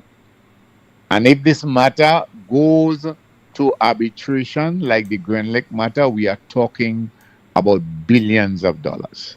Mm-hmm. Yeah. So I've answered your call, Sheldon. But let me ask, because I want to be. There's I want to be as balanced. Mm-hmm. Yes, go ahead. No, that as you mentioned, the possibility of arbitration. What would that mean for the possibility of Grenada's petrochemical sector? Petroleum sector, not petrochemical, petroleum sector. What would that mean for the possibility of oil and gas, not only in those blocks, but all the other blocks? Everything unlocked? I do not. Let me put it this way. The government has set a precedent which says, I don't care what any other administration has done. If we don't feel like doing it, we're not going to do it. And I pointed out already to the Grenadian people, it was the same posture that the NDC government took in the period 2008-2013. Because the initial agreement was signed in 2008. Mm-hmm. And the Tillman Thomas government, for 4.5 years, tried to find all kinds of reasons not to support GPG. When the NNP government came into office in 2013, the initial contract had almost expired. And I had to scramble to find a way for GPG to continue what they were doing.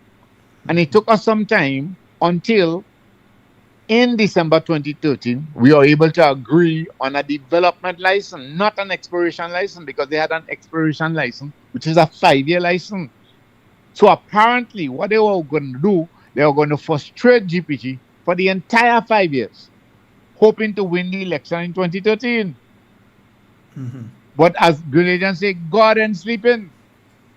They lost the election in 2013. And the NNP then had to scramble and negotiate and redraft in order to find a way to keep this thing going. And GPG came up trumps, as we say in Grenada, and actually had ships here and had work going on. Mr. Ogis was the central figure in all of that. Mr. Ogis used to go with them to meeting in Trinidad. They would pay for Mr. Ogis to go to observe and be a part of the meetings. As a representative Because they of the always try to- government. Yes, all the time. And Mr. Ogis was the one when the first drilling campaign was taking place. Dr. Mitchell was not involved. Minister Bowen was not involved. GPG went straight to Mr. Ogis and he organized all the licenses and everything else. Yes, it was just a regulatory thing, and that's what they were asking this government for. Letter after letter, please set up a little unit so we don't have to bother the Prime Minister and these high-ranking officials. Put in a couple of people in a little group there so we can interface with them. They didn't respond to that either. Mr. Duncan and company say they're waiting on the Prime Minister to give approval. So that's where we are. So going forward, the point I was making is this. It sends a signal to the international community that in dealing with Grenada, you have to make sure you're in good stead with the administration that's in power. Because despite whatever contract they might be there before, they just may not honor it. And with billions of dollars, who is going to come and deal with a government like that? And for a company that has already spent, over 200 Many millions of dollars. Over 200 million. Sure. And forwarded a payment to the government of Grenada already. There's also that aspect. Which is, that is over $50 million. Easy. 19 point something US dollars. 19.5 or somebody. I saw it Something somewhere. million, yes. I saw it in one of the documents, yeah. So it means that the company has been acting in good faith and showing to the government of Grenada that, look, I'm putting my money where my mouth is. I believe in this project so much that I'm willing to advance all these millions of dollars. And to have this administration come and treat the company as though, they are somebody walking on the street, that's disgraceful, Sheldon. We can't treat people so. And they've been constantly writing, the Attorney General's chambers, the Prime Minister, and just no responses coming out. So there seems to be a concerted effort, because even if one was doing something out on their own, but there seems to be a specific message being sent to GPGA, as in, we don't want you. For whatever reason, we don't want you. Because they've been writing. Attorney General Chambers is not responding, Prime Minister is not responding. And the responses, if they respond, is not very welcoming response. The technical working group has been written to and all. The cabinet appointed committee has been written to. And GPG has participated. So I don't know of any basis for the statements that the Prime Minister would have made on the internet, on the Bob report, at all. In all honesty. And he said that they set up the working group, and the working group is working along with GPG. That's part of the statement that he says. They set up these working groups, and the working group is working along with GPG. But the outcome, he doesn't find the outcome is very positive, because people are not showing up to meetings and they're not providing documents. Sheldon, he lie. That's not the truth. I'm talking like a Grenadian. He lie. That's not the truth. That is not the truth. At all. Because GPG has no obligation to meet with any technical working group. GPG offered to work with them in spite of the concerns, and agreed to be a part of the committee appointed by cabinet. And in the same way they had this meeting by remote, they could have done so all the time. GPG, as far as I know, has never declined to attend the meeting. And I find it very suspicious, though, that government would finally have a meeting with them last week, Wednesday, and then we see a press release coming out today that the Prime Minister has traveled to Suriname to go to an oil and gas expo, oil and gas symposium, or whatever it is, has gone there, along with the same Mr. Nazim Burke of the working committees. that That's the oil and gas czar. The yeah. oil and gas czar, I call him. the oil and gas czar, that they've gone to that meeting all of a sudden, just not even a week after the meeting with GPG, where they're doing like, once again, we do our documents. We need documents. Sheldon, I'll be very frank with you. They are going all over the place, shopping, and they have an agreement in place with a company. So to try to terminate the agreement, you cannot go on the side and not cooperate with a legally binding document. You refuse to walk along under that document. But you're talking to Surinamese, you're talking to Africans, you're talking to all people about oil and gas. You are sending a signal, and the company is entitled to interpret your actions in a particular hostile manner. That's the point. You're not showing good faith towards me. We have an agreement. You refuse to tell the public, yes, you're supporting me. You refuse to create anything to facilitate my compliance with the agreement. You refuse to appoint a minister to supervise what I am doing according to law. But you're trying to force me into a group with a person who, and Sheldon, let me just say this. In 2013, GPG made certain accusations regarding the same oil and gas czar. And those accusations were transmitted to members of, hear me out, members of the technical working group as well as the cabinet appointed committee. Mm-hmm. And I think I'm aware of those accusations. They made accusations regarding that person and his conduct during the period 2008 to 2013. And in spite of that, our Prime Minister decided, that's what I'm doing. I'm the boss, I will do what I want. You can't tell me what to do. I ain't appointed no minister, and you have to deal with these people and them. And if you don't deal with them, then I will go and tell people that you're cooperating with. Mm-hmm. But at the end of the day, Grenada is losing out, where Barbados is now speaking of getting to the point where Grenada is, where we've already had people in our blocks doing drilling and so on. GPG has done that. They've found resources there. And Barbados is speaking of trillions under in their shelf, within their thing.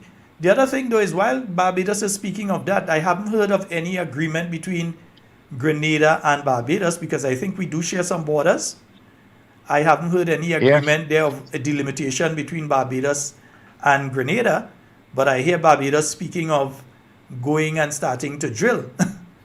And Grenada hasn't had any talk now about delimitation arrangements with them. But Sheldon, let me put it another way.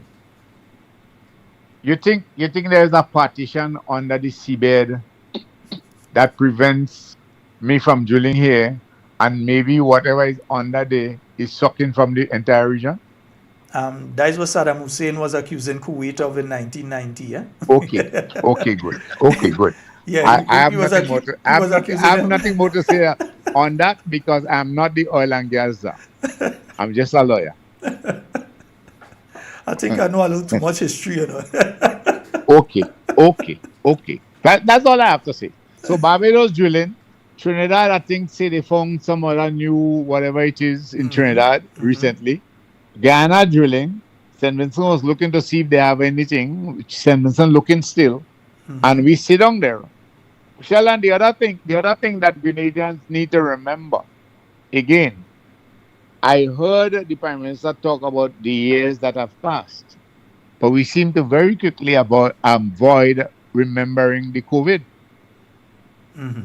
Sheldon, remember that after the Prime Minister, that's Dr. Mitchell, right, when the doc said the thing pre-election in 2018, COVID came the next year. And you know what happened to financial flows during COVID? Dried up. So GPG had to, and people just seem not to be understanding. GPG had to fight up during this period of time to try to keep the project going. Because people couldn't go up and down, money wasn't flowing up and down. Well, nobody was using fuel because remember the planes were parked up in the desert. Yes. The trains were parked up. The cruise ships were parked up. Some of them never come out of being parked up. Nothing was moving. So you didn't need fuel. Fuel prices were... Sheldon, I had sight of a contract that they were entering into with a huge Chinese company, right? And for some reason or the other, maybe COVID or whatever it is, the Chinese government blocked it because they refused to allow the flows of capital out of China. In addition to the COVID. And I'm aware of it. And these guys had to be fighting through all of these unfortunate circumstances. Have a heart. Have a heart. How could they have predicted that this global event would have happened in 2019? And the event went up straight up until 2022, you know. And the effects were felt even after. You're all in 2023, you still had stuff just opening back and just trying to get back on foot from the COVID, But so that's the point I'm making. And this government came into power in 2022. So why could not our Prime Minister and his colleagues have said, well, you know, you've been there before COVID. COVID came and took up the last whatever years, right? It's an act of God. Let me deal with you and see what you have to bring to the table. Why could they have not done that, Sheldon? Why? Is it because they had the agreement under NNP that they feel there is something suspicious? We have to investigate the contract. Well, Mr. Buck said he's been doing that for years now. He wrote to GPG and say he has to study the contracts. So he should come to the Grenadian people and tell the Grenadian people what he found in the contracts. Where did Dr. Mitchell go wrong? Where did Gregory Bowen go wrong? Where did anybody go wrong? But I think one of the claims now is that they don't have sight of the contract. That's one of the claims now. Which contract? The contract between government and GPG. I think that's one of the claims There's a production sharing agreement. And there's a development license on the terms. The development license was...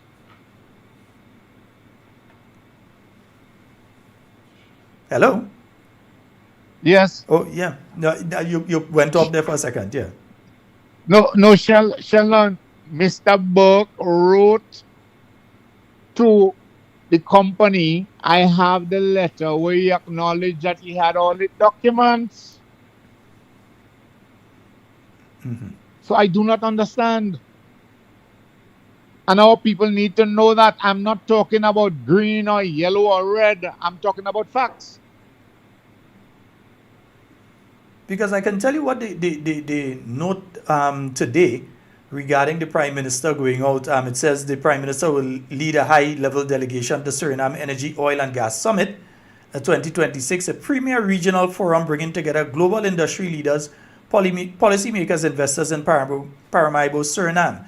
The Grenadian delegation includes Chairman of the Technical Oil and Gas Working Group, Mr. Nazim Burke, along with technical experts, underscoring Grenada's commitment to engaging in the evolving regional energy landscape.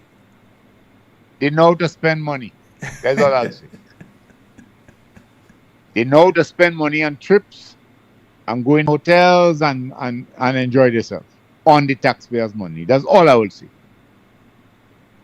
Because this is unnecessary. I know the Prime Minister of Jamaica, I was listening to something with him earlier today, an interview, and I know that he's attending that particular meeting, and I don't think he's going with any big delegation. Is the Prime Minister going? And I think 2 or 3 people. This delegation, the technical experts and all of this, that they're going down with there. Sounds like a 10 and 15 member delegation going down to Suriname. Sheldon, the point is that under our arrangement, based on our laws that are passed by Parliament, the developer takes the risk, takes the financial risk, the regulator, as the government, facilitates, and you have a product. Out of whatever comes out, you have a percentage you get, and whatever benefits you can negotiate. So this administration was free to amend the law, change the law. Maybe that's what they're going to learn to do, change the law. Because during 2008-2013, they were saying that the agreement was unfair to Grenada. You remember that talk? Mm-hmm. Yes, they were investigating the agreement and everything else because they feel it was unfair. We didn't get a good deal. That's what the NDC government was saying in the period 2008-2013. And I've got all the videos. 4.5 years they were saying that. I've got all the videos. 4.5 years. And then down in the trade center, Mr. Nazim Bok, all of a sudden, came and said, oh, he now saw arrangement where GPG paid all kind of legal thing and help out Grenadian people. Down there, but refused to talk about the contract. Mm-hmm. Well, my friend, I hope that Grenadians understand now what is taking place here. And that they understand that you have a company that has bent over backwards and into all kind of acrobatic and Kama Sutra positions. I'll put it like that. To ensure that they work along with the government of Grenada to get this entire system moving, this entire project moving, while the government continues to play games on this particular issue. And not only that, but because GPG, I've known of GPG, as I said, prior to the 2008 general election, I've known of GPG, and I've never known them to do a press conference or anything locally. I don't know if you know, but I've never known them to do an interview with a local entity or anything. They've done it with Mr. Bob now, Dr. Bob. And now we're hearing from their side what has been taking place. Sheldon, let me interject here. And I will answer that kind of semi-query from you. There were times when I left the office of the AG that the GPG felt some little measure of frustration.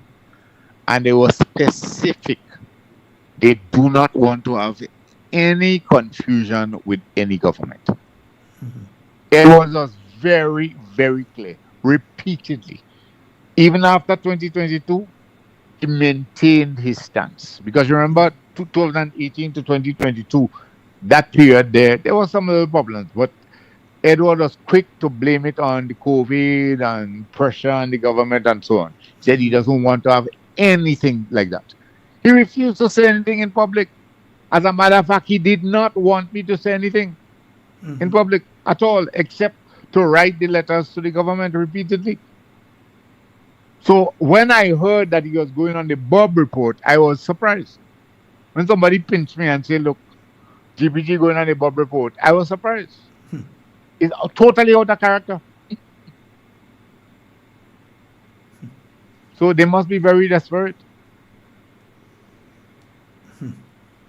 And after you've made an investment of 200 million, you've already forwarded, as per your agreement, you've already forwarded $19.51 million US to the government of Grenada as part of that's not, no, Sheldon, that's not part of the there's agreement. No agreement to that.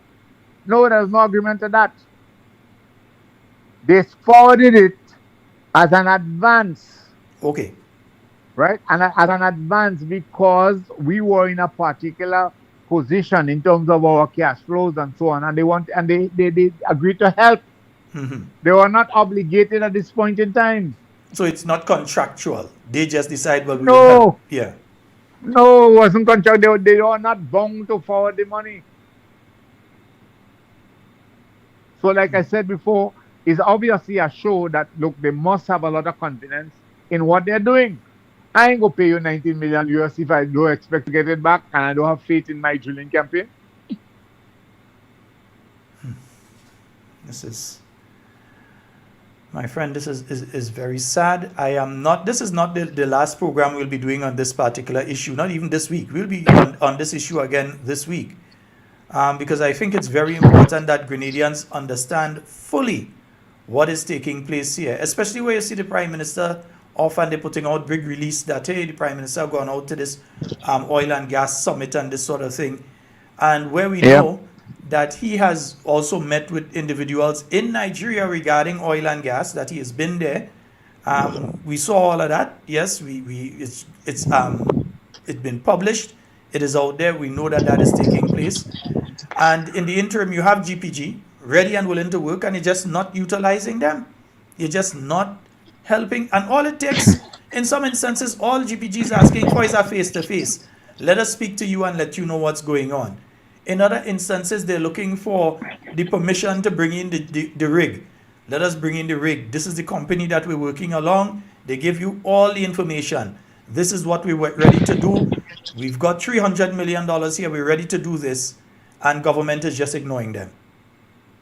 Sheldon, all they've been asking for is institutional support, regularized support, and for the government to deal with them in keeping with the existing law in Grenada. That's all. They've not asked the government for anything else. All they've asked the government to do is to say out there, yes, we have an arrangement with this company and we are working with them to see what happens. Even that, our Prime Minister has refused to acknowledge. I mean, what else? How much more badly can you treat an investor? And the Prime Minister reminds people that he's a lawyer. He understands the impact of commercial contracts. As a matter of fact, he was the one who supported the American company against in the Grand Lake matter. Mm-hmm. He was the one. Well, the money was paid who went to the Court of Appeal.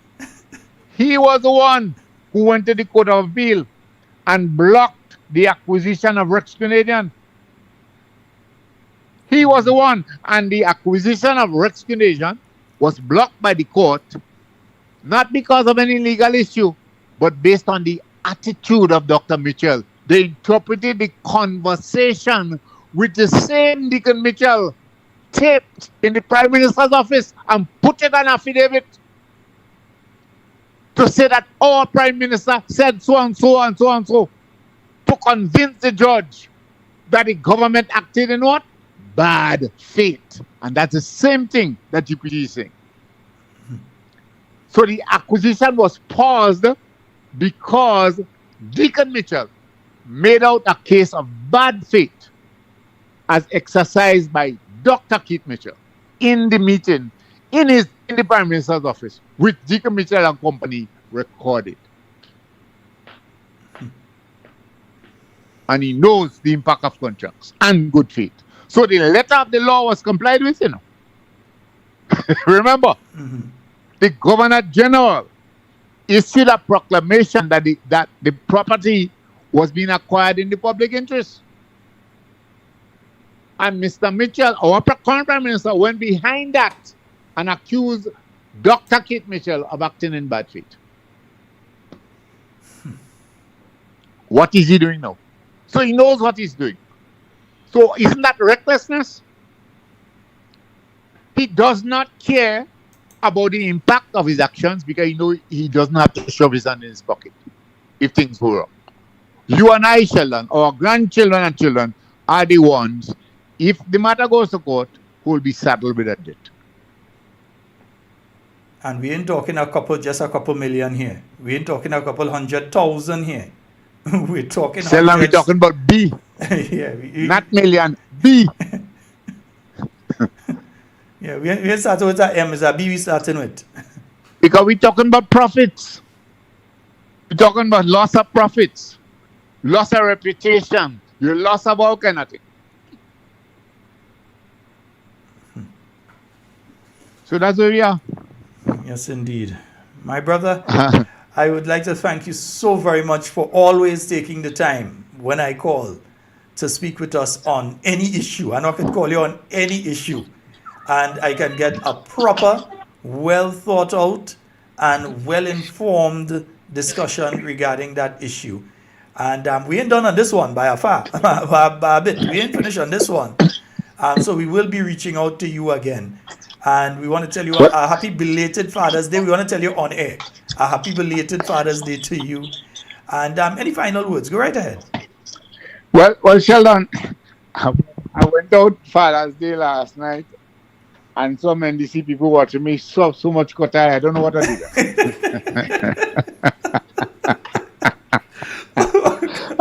My partner who was there, my lineman partner who was there with me, pointed out to me. I know what I do.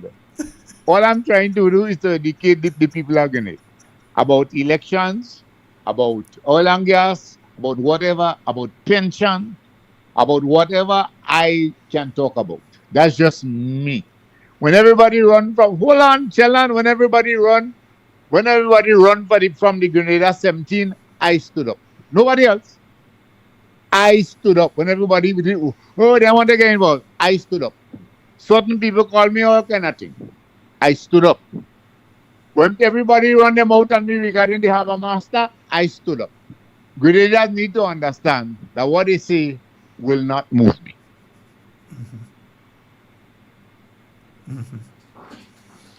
My brother, once again, I want to thank you so very much. And do enjoy the rest of your night tonight. We shall be speaking soon again. Okay, Sheldon. Anytime. Right. Thank you. Yes, indeed, folks. I've been speaking there with Mr. Cadgington Hood, former Attorney General and legal luminary, who has been giving us some insight there in relation to what has been taking place with Global Petroleum Group. They have been trying. They have been trying their very best to get the project, well, I'd like to say off the ground, but it's on the water.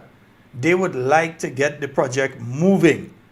The government has been playing games, dangerous games, because the moves that they are not making and the moves that they are making are pushing Grenada, you and me, into a multi-billion-dollar legal hole, black hole, a oil hole that we may all fall into, that could bankrupt the state if they continue to operate in bad faith as they are doing right now. Folks, that's enough food for thought for tonight. That's all the time we have for Talking Points tonight. We'll be back on tomorrow night with more Talking Points for you. My name is Sheldon Scott. I'll be back here, God's willing, and in everything you say and do it safe and secure. Want to be speaking to and with you, and definitely not about you. Love you all. I am out.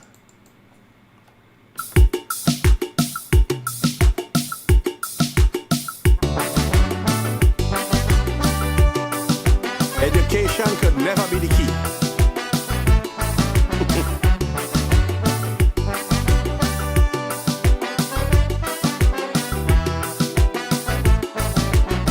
Mighty sparrow, sing education. Education is the key, universally.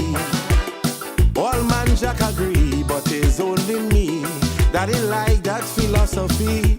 You see, I believe one could learn a skill and do damn well in daylight still. Especially in this modern days, education is not without good character and shrewd ways.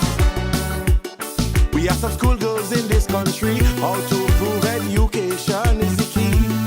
But if education was the key, they would have taken their blinking schoolwork seriously and aspire to be like Dr. Doe or Cheetah Jay-Z. Instead of flaunting the promised land, trying to be Kim Kardashian. Man after I see school bag making pillow and Suzuki. Nobody could convince me that education is the key. So if you see a school picnic and BBC she going and party, tell she for me education is not the key. And if you spot a school tie on a bus going for Judy, just say, sweetie, education is not the key. Education, maybe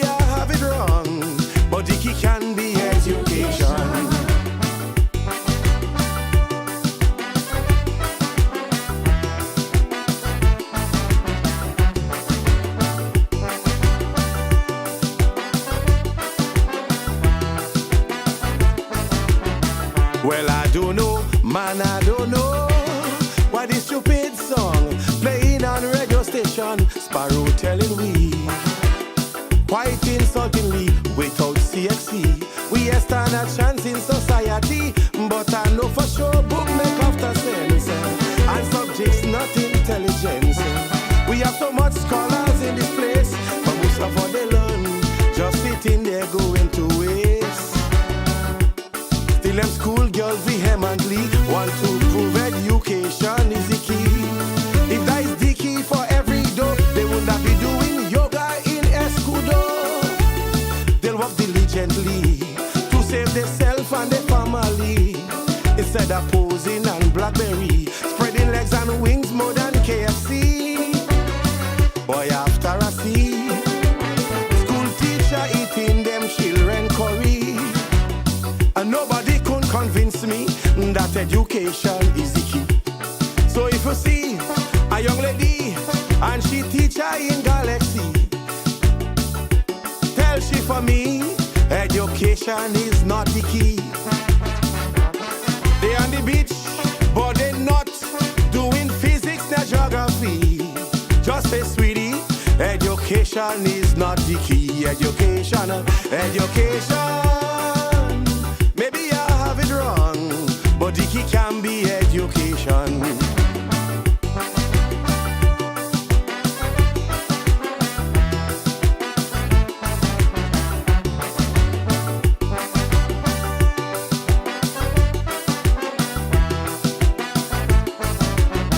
Man, I don't want no Grenadian. Feel I hate education, but before you bright, values must be right or you won't function. With all of them distinction, self-worth, respect, gratitude, honesty, they form a strong combination key. And after that solid key make, education will come and put sweet icing on the cake. Them just didn't buy my theory. They like Sparrow song conveniently. But if education was the key, we'll have 0 dropouts through pregnancy. And all them young ladies will be thinking about first degrees. Instead, most of them thinking about how much degrees they go bend. Man, after I see school girl with big men in society, and nobody could convince me that education is the key. So if you see a young lady between stage 1 and CXC, tell she for me, education is not the key. And them boss men who saying they only want youngie, tell them for me, education is not the key. Education.